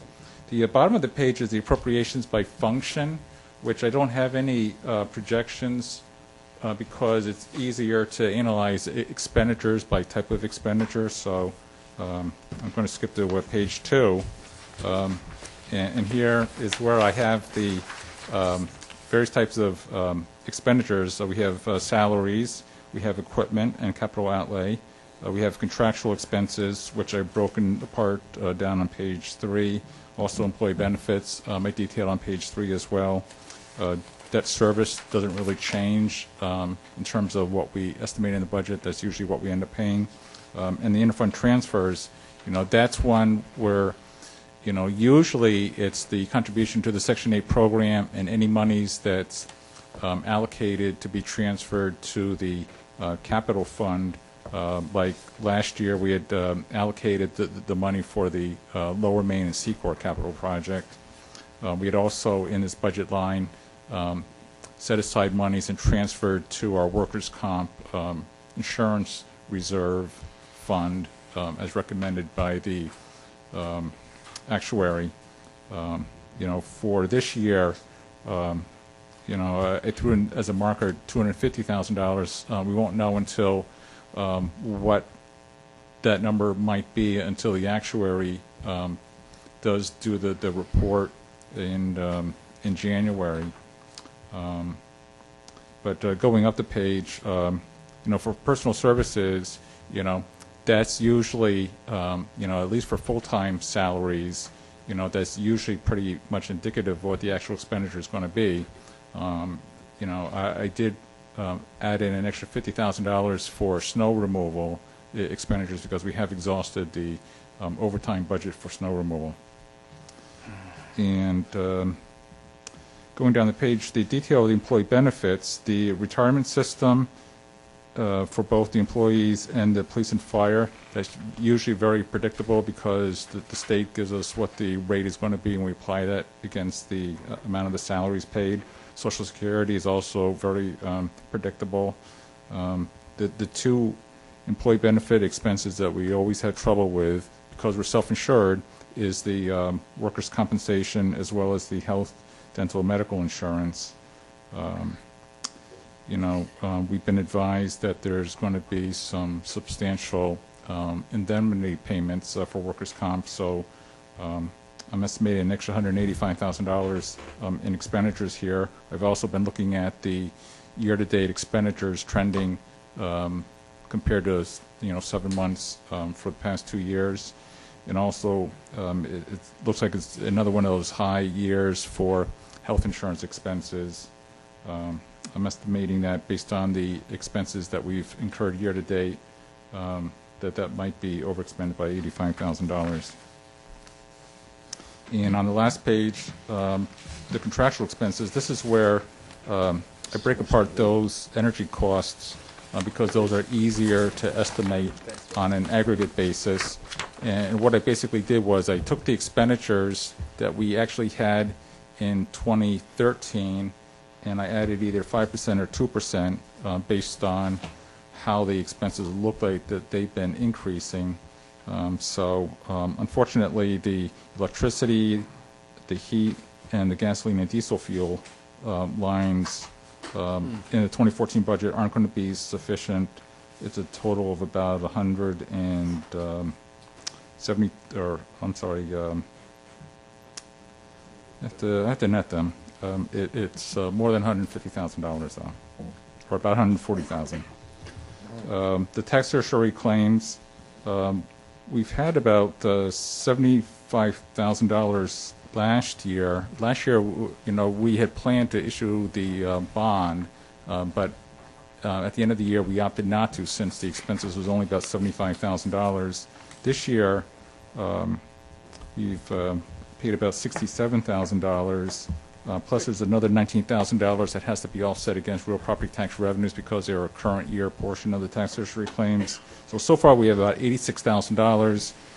When we were working on the budget, it seemed to be a different environment, and we had thought that we'd be issuing bonds for $250,000 for tax certiorari claims. Now it looks like that it hopefully won't be more than $150,000. But I was talking with Richard this afternoon as to whether or not we're going to try that strategy again to just absorb it in the budget, and we thought that was not the wise thing to do, that we should pass a bond resolution closer to the time that we actually go out to bond when we know, have a better idea as to what the tax certiorari claims are going to be for the year. All in all, I'm hoping that the pluses and minuses within the contractual type expenses will be a plus $117,000 of unexpended appropriations. Back on page 2, there's this very large box that says net difference revenues versus expenditures. It's about $195,000 to the good in terms of revenues being more than estimated in the budget and expenditures being less than estimated in the budget. But then when you net the $650,000 in appropriated fund balance for the year, it would be a net decrease of about $455,000. So depending upon how you look at it, we're able to, looks like stay within budget and generate some extra revenues.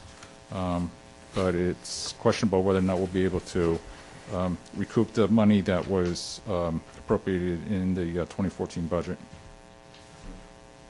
And next week we'll talk during my appearance at the legislative meeting. I'll give a short little talk about how we're doing with water and sewer revenues year to date.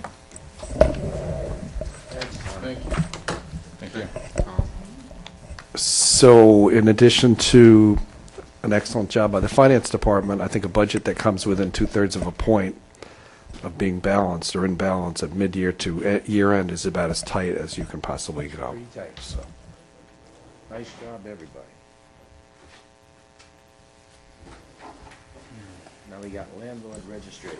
Okay, yes. We have, we've been discussing different mechanisms, different laws that have been in place in other communities that have seen some effort in order to regulate and have a better handle on its housing stock and whatnot.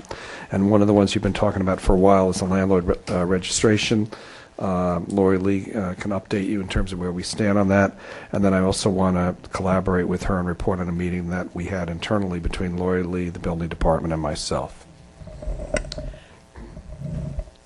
Okay, based upon the last work session where we brought this forward as proposed, I made the minor changes that were requested, including establishing that the definition of the dwelling unit would be the one that we have in our zoning code. I confirmed with Valerie that it is the code provision was thought through using a reference to all the other available definitions. So it's the definition that I chose. I crossed out the other options, and that was really the only substantial change we made. It was an optional thing. So it is ready to come forward when you're ready to bring it. I sent out this afternoon what it's going to look like on the official form. You have to have a legislative intent. You have to, you have to go through the steps. So since we're adding a completely new chapter, much like the chapter that we've added in the past. This is a complete chapter from scratch. The entire law will be in brackets because you're going to drop it right in with a new number. It's 166. So it's What do you need from us tonight? ready to come forward. So in order to put a new law in place that has additional tasks that are going to be required, so you're going to require your landlords to register annually. We're going to have to try to identify them over time. We're going to have to log them, and so we met with the building department because we were trying to facilitate how this additional task would be incorporated. So in that discussion, I don't totally remember the numbers, but I think that Al said there are two other communities that have this in place. One is Mount Kisco, one is Port Chester. And Al's discussion with us was that Mount Kisco, I think, had about approximately 500 units. We have something more on the lines of, 1,500? And Mount Kisco is we have 1,600 to 2,000 such units. Mount Kisco has 400 to 450. They are, pursuing the law. Port Chester also has it in place, but we're told they're not processing the law at all. So our quandary, they have the law in the books, but they're not enforcing it. Oh, okay. Mount Kisco has it on the books. They have about 450, and they are enforcing it. We have, that much more, 1,600 to 2,000 such units. So we have a logistical problem that we can talk about while the law continues to be considered, and that is how are we going to come up with the manpower, the dedicated people that will do the paperwork and whatnot that's required. When I spoke to the when I called the building department in Mount Kisco, they actually, I believe, staffing-wise, is a lot less than what we have in our village department. Not only that, but at that time, they didn't even have a building inspector. They only had an assistant building inspector. So I'm not sure if the staffing is an issue for them. I can definitely call them back and find out. I mean, I totally understand this. We're talking about 500 and 1,500, so to speak. Right. It's a big difference. But through the process, I'm sure, I can definitely call and find out. I'm trying to figure it out. Like I said, the ratio, when you divide the ratio of how many people we have in our building department and how many people they have in their building department, I'm sure is... 4 times? Well, we have, like I said, they don't have a building inspector, and they think they have a part-time code enforcement, and they have an assistant inspector. I can double check there. Anything that you know, So- we can learn in the interim for sure. Yeah. The thing is, it's very hard to compare unless you compare everything. So, our people are in court all the time. I'm not, going to itemize the list. Yeah, no, I know. I'm just telling you a logistical challenge that we have. Nothing is impossible. They're spending a lot of time on backflow devices, and that's only that, another. but, That's just another mandate that was imposed that the county has pushed through. So between the county pushing it and the court, dismissing the cases, that's been a very time-consuming process. I'm not saying it's impossible. I'm just telling you, as part of the process, we have to discuss how we're going to implement it. I mean, we so. can definitely, going back to the other municipality that I have touched bases on in regards to the 360, which is the service that we have for building codes and zoning.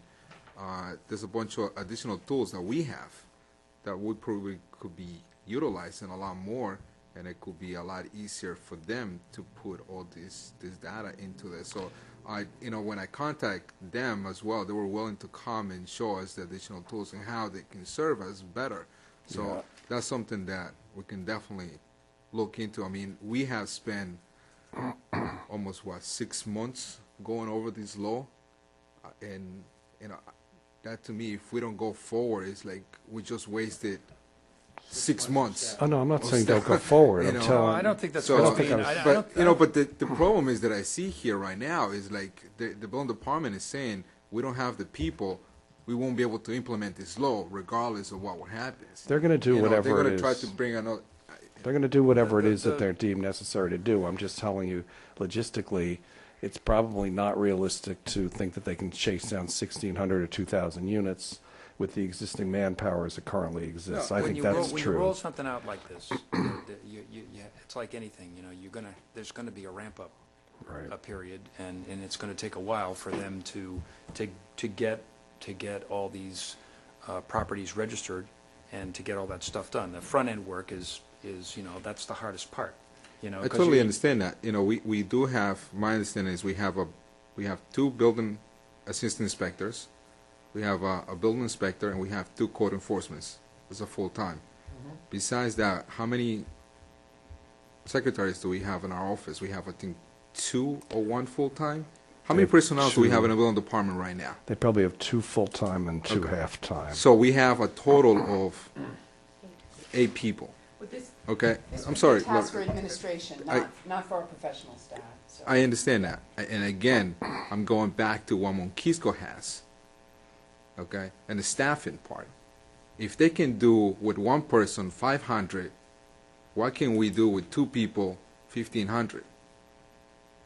I'm not saying That's the logic that I'm thinking. I'm not saying we can't do it. I'm just trying to bring you in and open the blind to let Correct. you know. I'll do, look at the like I said, I'll window. find out more what Monkisco has and how they do it, and I'll report back to you Okay. guys, and we can sit down. That'll be good. What other things that they deal with in Mount Kisco that perhaps we don't deal with here, or they No. don't deal with some Well, of the things we do deal with here? It's a mailing to the 1,600 people, Yeah.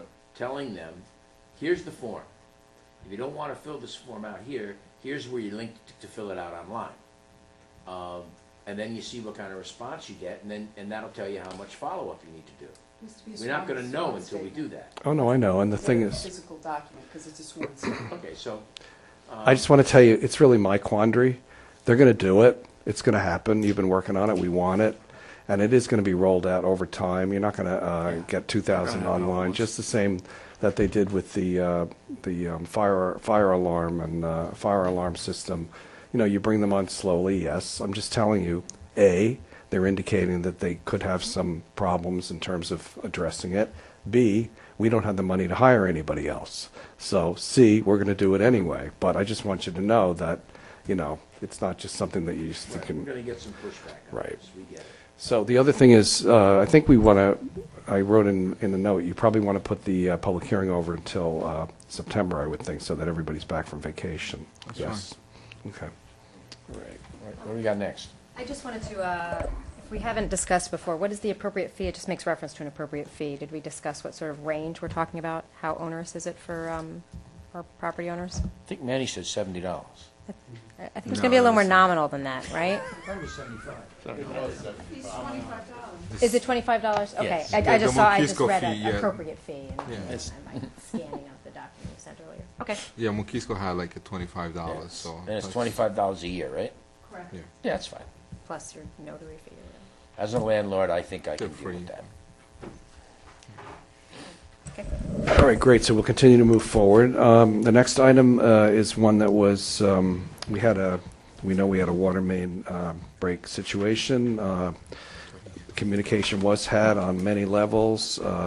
At the time of the incident itself, the County of Westchester had indicated that they would be sending out a phone notification. In fact, they did not. And ultimately, they sent it out to commercials and groceries and bodegas, as they said, but it didn't go to all the residents. It did not go to all the residents as they had originally anticipated.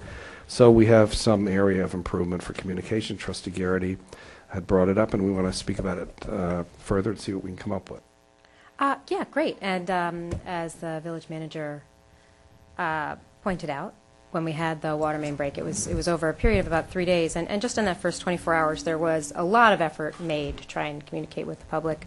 The decision was made overnight by the county that there would be a boil water advisory, and the paperwork was sent to the municipalities at that time and then emailed to everybody on the web blast list.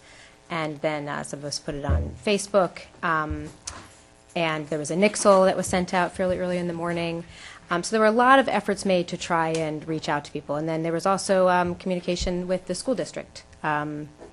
I assume that your office, Richard, reached out to the school district, because I got a phone call from the robocall from the school district, which would have gone to any families who sign up for the school district phone calls. But the point was made to me, very early that morning when people were responding to the Facebook post. I went around and I spoke to my neighbors, or I'm concerned about people who don't get emails or don't get texts or don't check social media. What are some other ways for us to communicate with the public? And so that was why I wanted to bring up this discussion, and I imagine other folks have been thinking about it and hearing from community members. So I'll just share some of the feedback and ideas that I've gotten from community members since posing this question. A lot of people really like Nixle and encouraged anybody who can receive texts to sign up for Nixle, which gives you updates from the Ossining Police Department and a couple of other police departments nearby. So if you're someone who texts to the number 888-777, text our zip code 10562. So that's if you want to receive Nixle texts, then you'll be able to get updates of any sort of emergencies such as this, or road closures, things of that sort. So then the other thing is the Ossining Police Department actually has their own page on Facebook. So if you're on social media, you don't have to depend on your friends or somebody else just paying attention and posting something. The police department will also be posting updates with information on their page. So the Ossining Police Department has their own Facebook page. And then there's some sort of old-fashioned door-to-door suggestions for folks who aren't so technologically advanced. One person suggested door hangers or flyers. That's very labor-intensive and has some expense related to it. I'm sure there could be some sort of instance where that would make sense, but it's not going to be an immediate get things out to people, but relay that to folks. And then, of course, there was the discussion of, does the village want to consider looking into having some of these automated call opportunities, similar to how the school district does. The school district phone call went out, and everybody who, like I said, gets calls from the school whenever anything is happening in the school district, people in Ossining could ask to have calls from the municipality that could be used certainly for health and safety emergencies like this. We could see if we wanted to use it more extensively as just a means for communication of events and community events, and there was interest on both sides from my preliminary non-scientific outreach with community members. And one of the things that was brought up, I think you just referenced, that Westchester County could have called us, similar to how they do if there's going to be a shredder in town or a passport truck coming into town, and that would have been a helpful means of communication. I'm not sure why that broke down, because mostly we had good communication with the county, at least with the Department of Health, it sounded like.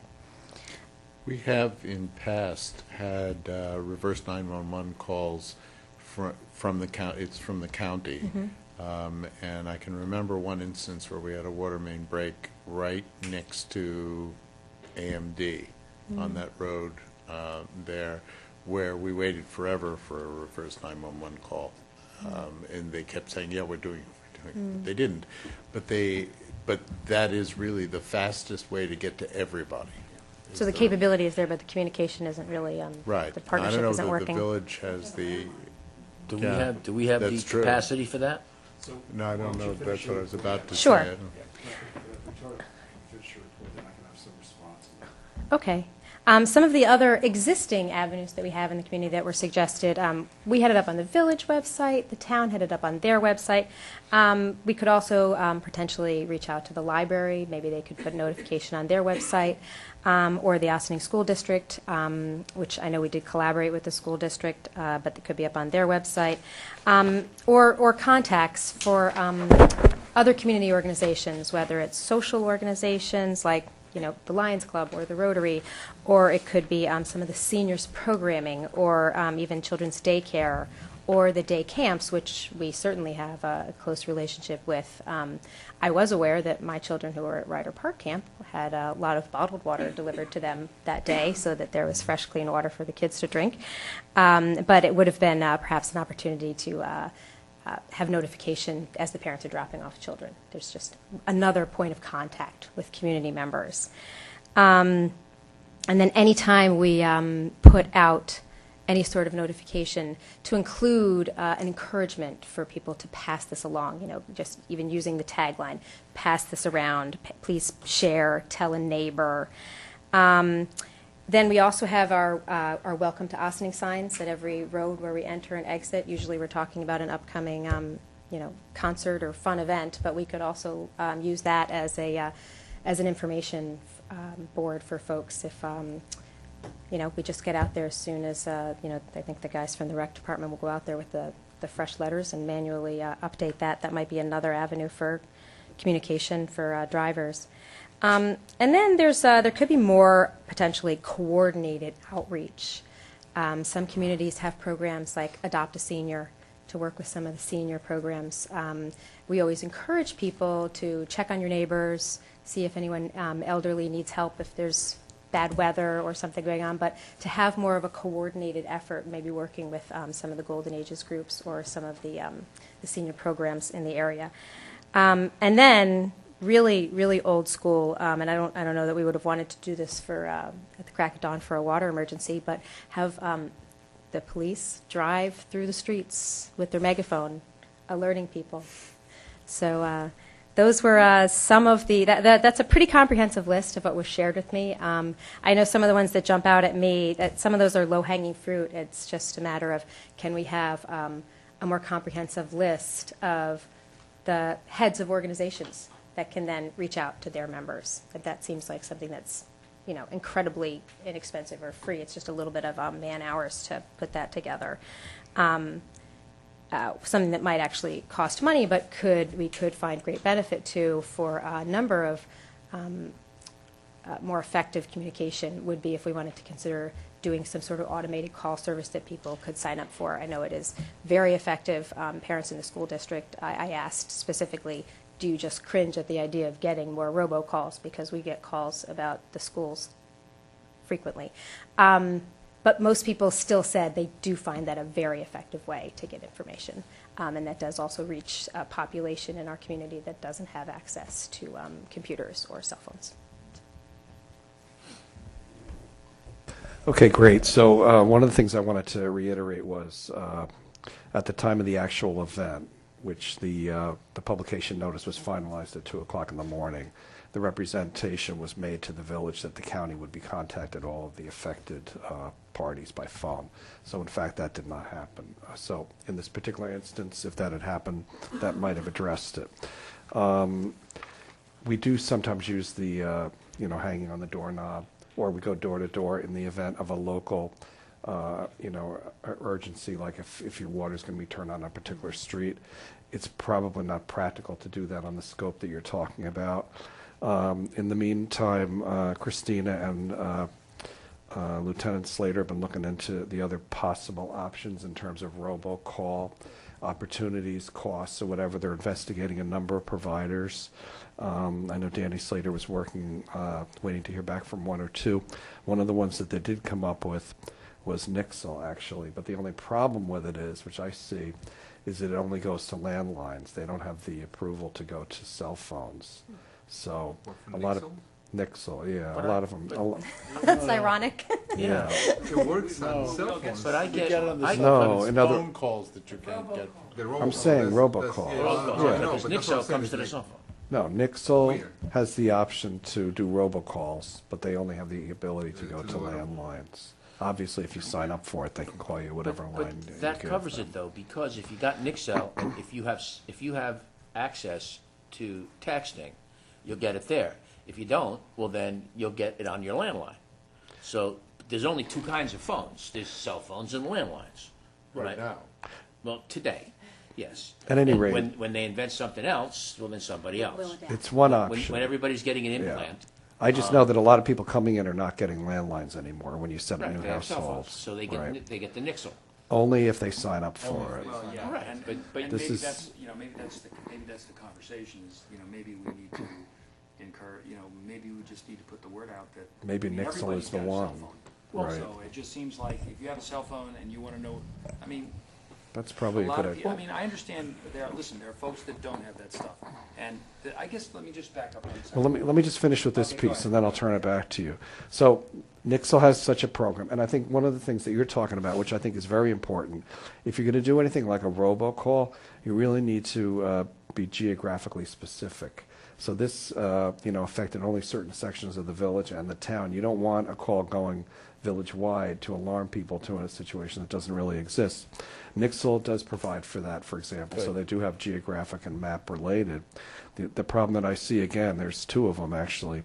One of them is the business with the landlines, because new residents are not even getting landlines.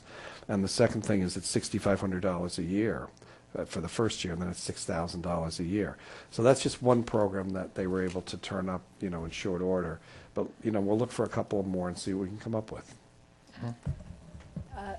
One other piece of information that is certainly secondary to the health and safety issue, but I spoke to some businesses in Ossining who were a little frustrated because, like you said, it didn't affect the entire community, and most of the village's business districts were not affected, but people thought that the restaurants down Main Street or on the waterfront, they must also have the boil water advisory. And so, that's a little tricky because we want to get the health and safety warning out to everybody so that they're safe, but at the same time, is there a way for us to have sort of a second layer of information that most businesses were not impacted by the water advisory?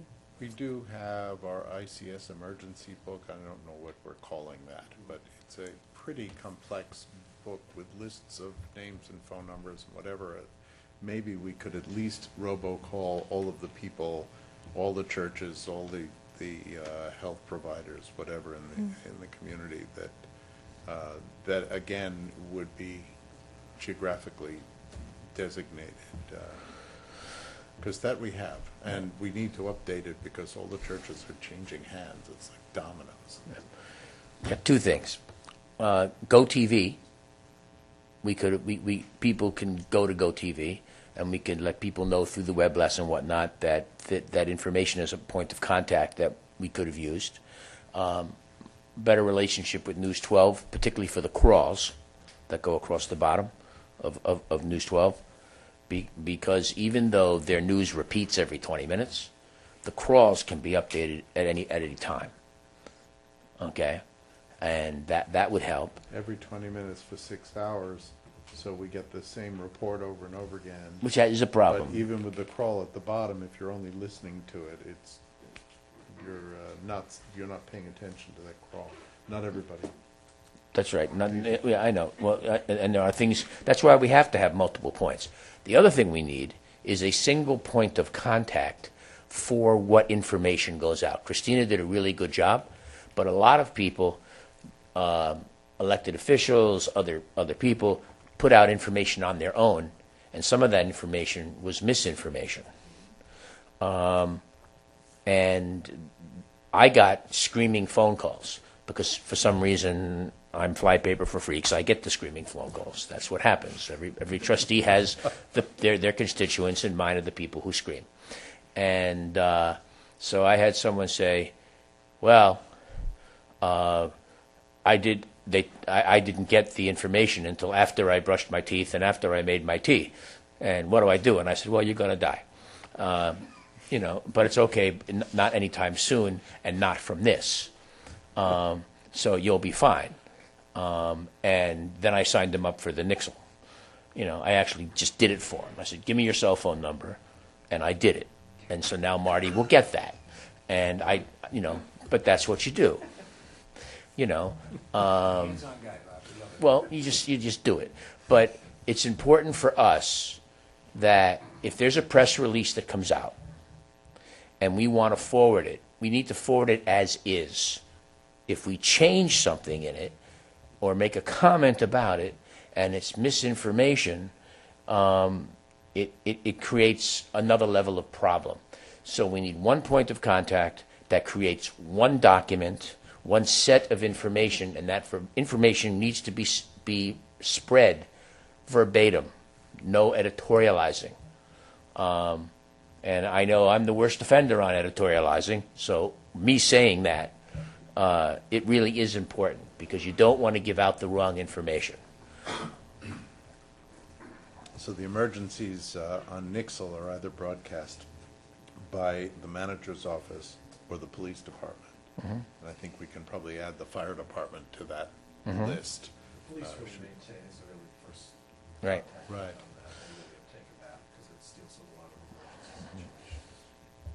One of the things that I wanted to talk about is that you know, we've had other water main breaks you know, in over the last year or so. We've had some that have taken place, and this is the first time that the county decided to step in. And you know, at the end of the day, you know, we're beholden to the information that the county gives us, and quite frankly, if they're going to step in and take control of this, then they need to really control the information. And the fact that they promised that they would robocall, you know, or reverse 911 to the residents that were being affected, and they didn't do it, I mean, I'm not very happy about that. You know, I wasn't happy about the fact that when people called to find to the county to find out if the boil water thing was over, they referred you back to the water department. I mean, you know, we could have handled this. We can handle this ourselves. I think we could do it very well, and we've done it very well in the past. We've had to take care of it. You know, the situation was controlled. I mean, I have to say that you know, Andy and his crew and everybody, I mean, that thing got turned around in 24 hours. Yeah, they were awesome. I mean, I have to say that was amazing. And Chrissy did a great job all weekend trying to monitor the whole thing. You know, Channel 12 was still saying we had the boil water order, and they couldn't do it for 3 hours later because I don't know why. But, you know, it seems like we did a lot of good things on our end. A lot of things happened properly. But I get upset when, you know, people who are controlling the information aren't available or they themselves aren't really helpful, especially when they promise to do something.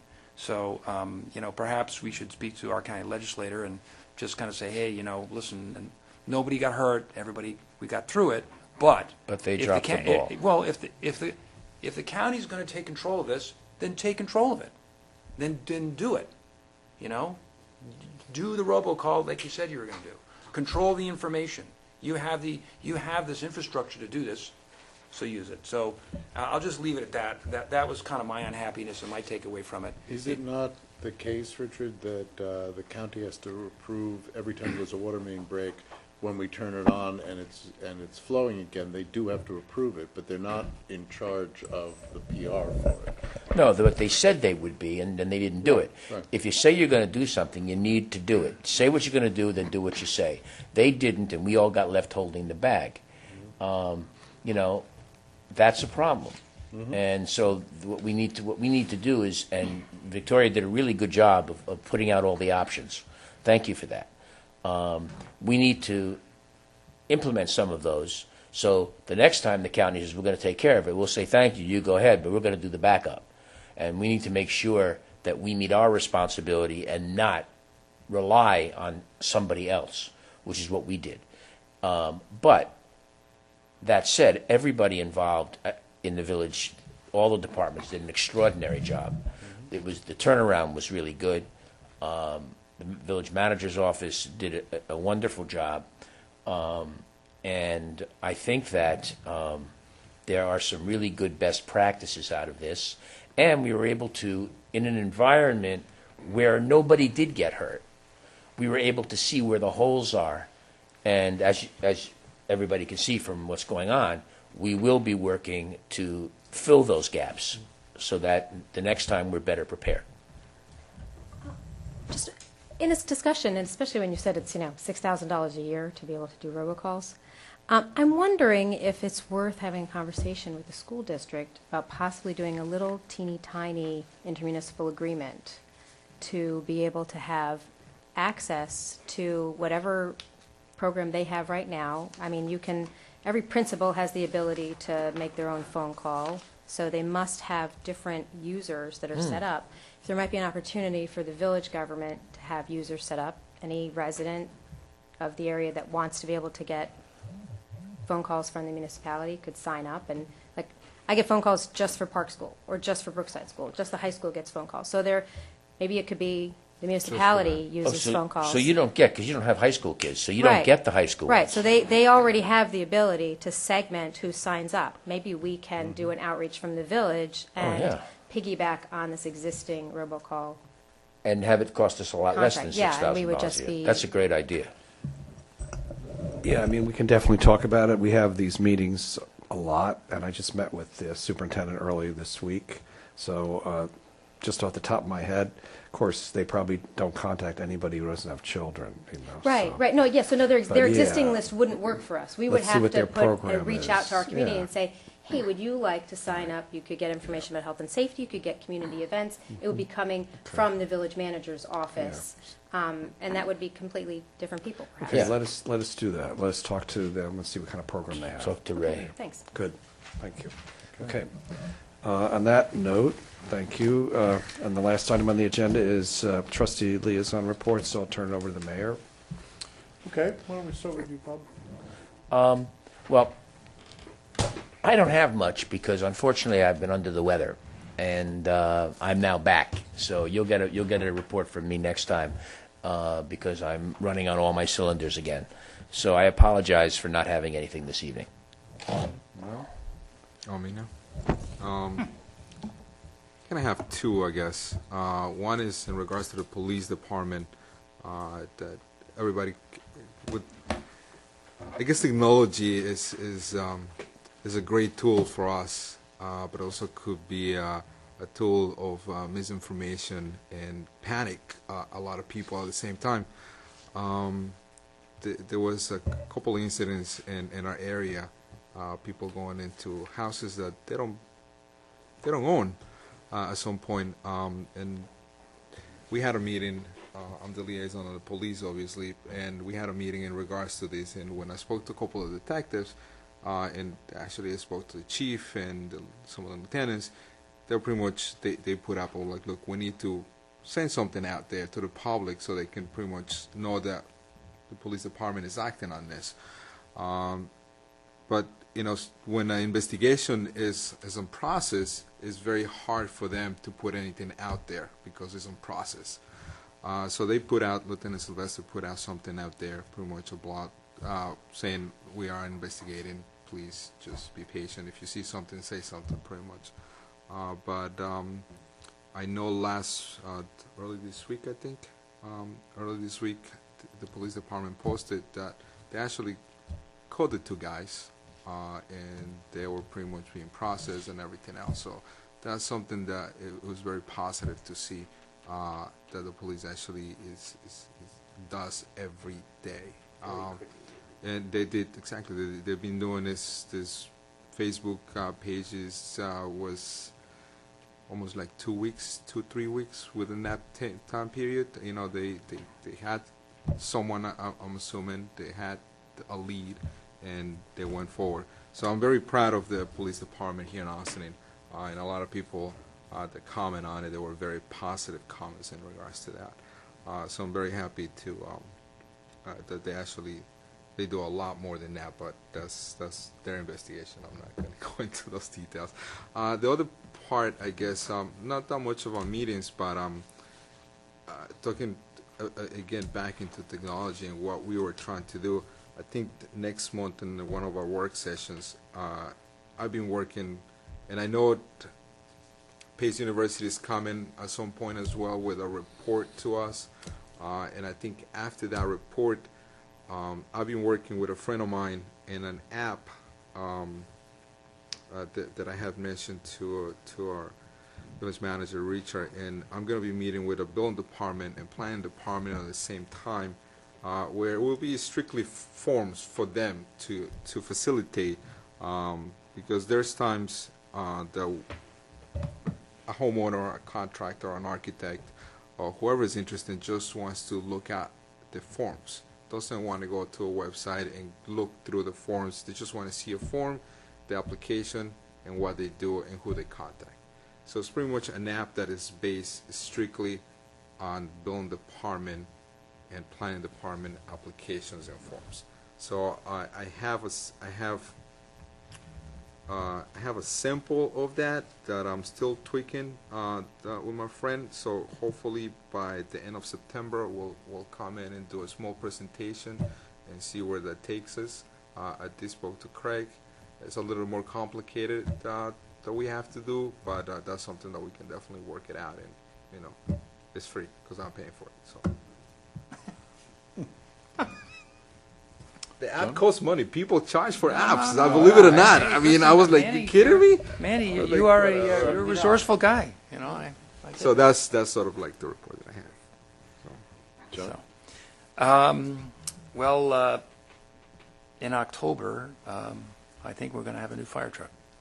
So, with thumbs up. It took a while, but it's in production now. And I talked to Fire Chief Lorenz today, and he indicated things are in progress. And obviously, I spoke earlier about doing the energy audits for the firehouses. That's something that I'm focused on in terms of making sure we can save some money there. The fire department's been busy. We see their reports at the legislative sessions. They continue training, and right now there's going to be a set of new regulations that are going to come out for the fire service. We'll probably learn more about that pretty soon to find out what there's new equipment, new standards, new regulations that have come out for the department, and the three chiefs are working on all that. Chief Lorenz will be stepping down in December, so there'll be an election process that'll start in September for the second chief to move on. Jason's done a great job, and look forward to working with him on this budget. And obviously Matt Scarduzo will be the head chief in January. So, as far as rec department, Henry's still running on all cylinders. We have a lot of good projects going on there. We've had a chance to put together a bunch of things, a lot of it having to do with, we've got all these new playgrounds we're going to put in, and that's all coming together. And we're working on a proposal to put the LED lights over into the community center. We expect the payback is about a year and a half, so we're pretty excited about that. I certainly think LED is the way to go, and I'm hopeful with the energy audits we'll be able to look at LED lights in other structures and other buildings for further savings. So that's all I have. It's good. Thank you. Victoria? Yeah, I'd like to start by just clarifying some of the statements that have been made about 200 Main Street by reading the email that was sent to us by Richard Lyons last week following his conversation with the, I assume, owner of Interoceanic. He stated, Richard did following his conversation, his interpretation of it was, they have decided not to proceed with the redevelopment of 200 Main Street. The owner cited several reasons for this decision. First, the potential cost of rehabilitation, which he tentatively indicated could be upwards of $1.25 million. The logistics of the finished space and what he indicated as the politics of the decision, including the public characterization of his corporation and business. And my liaison reports are CTC, which is Ossining Communities That Care, has been dormant as far as the meetings of the community leaders. However, they've been very active this summer with programming at the rec center and partnering with the Ossining PBA and with the Elks Club and some other terrific organizations that are reaching out to youth with movie programs and lots of great stuff to keep our youth focused on positive activities during the summer. And the NWIAC transition or expansion to become Sustainable Westchester is very much now finally official. It's been a lot of steps to get through Albany with all of the articles of incorporation there. And the way that the process will go is NWIAC, which of course the Village of Ossining is a charter member. Our charter now changed so that we can accept membership from any municipality in Westchester, and that is going to be happening through the rest of this year. We are accepting now new members from southern Westchester municipalities, and most of Westchester is currently already either a member of Northern Westchester Energy Action Consortium, like we are, or they are a member of the Southern Westchester Energy Action Consortium, which has a different structure. And they're going to transition to become members of what we will all be called Sustainable Westchester. And the structure will be a little different up to this point. And currently in this tentative state, I'm a member of the executive committee of NWIAC, but that's going to change. There's going to be a board of directors for Sustainable Westchester. And that board is going to be elected later this year. We'll have a soft launch of Sustainable Westchester where all of the member municipalities will be invited to nominate folks that they think from their community or others that would be a great asset to the Board of Directors for Sustainable Westchester. And then we'll have a big celebratory launch and announce the Board of Directors. And I'll look forward to bigger and better programming that will provide support for all the member municipalities. As you hear us talk about the Energize program all the time, that was the very first NWIAC program, and there's much more to come. And then I'll just finish by mentioning the Intermunicipal Leadership Council. We met at the beginning of the month and talked about mental health first aid. There's a few people in our community that are actually trained as trainers for mental health first aid. But this was a meeting to discuss how can we reach the community more broadly. And even to the point of suggesting that there may be business owners who would like to learn some basic understanding of how to respond should there be someone who really needs help that you find in your place of business, how to respond for a very short-term period, just until somebody professional can come and help diffuse the situation. How can you respond? So instead of making it worse, you can diffuse the situation with somebody who may be having some sort of mental health emergency. And it was an interesting meeting with folks from all the municipalities and the school, and both the county and village police department were present, and it happened to also be the day that the county police were searching for, unfortunately found a young man in the community who had been missing. So yes, it was a productive meeting, and I look forward to seeing what we can make happen with that. Thank you. More on that issue, there are people who have been trained in mental health first aid, and they are available, if there's funding available, to train trainers. One of them works at the Open Door. Another one is Alice Joselo. The one who works at the Open Door deals with adult mental health, and Alice is dealing with youngster mental health. This is a very important program. Some of us were at a Westchester County-sponsored event earlier in the year that I talked about here, where this was introduced as a program that would be expanding throughout the county. And the fact that it is now established here in Ossining, and I think it was recommended that all government agencies get involved as well as commercial agencies. And I think we should get some training, but we have to find out what the cost will be before we put it in the budget. But we since we are not just our police and our fire and our ambulance people, but since many of us are also dealing with the public all the time, we need to, and we've had some issues over the years, we need to look into getting that training for all of us. Most of the associations and committees and commissions that I am liaison to have been quiet for the summer. The Westchester Municipal Officials Association will start meeting again in September. But the one that is actually still pretty interestingly active is the Historic Hudson River Towns, which has been a great source of advertisement for all of us, that they put up all the events that are going on in all of the towns. So if you look up Historic Hudson River Towns or Hudson River, you will come up with that on Google.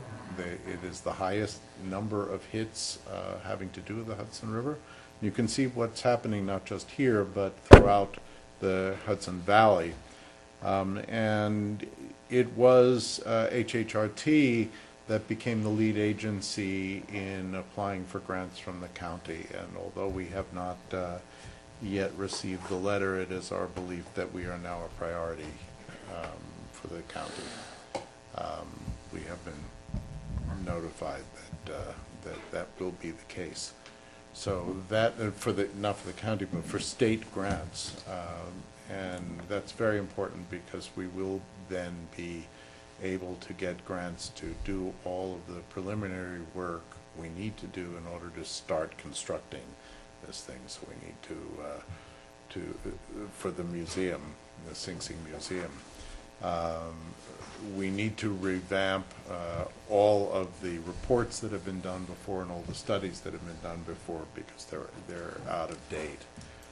But that's what the first year grants are for, and then design and development comes after that, and actual construction and development of the program of the museum is later down the line. This is a very exciting economic driver for the village.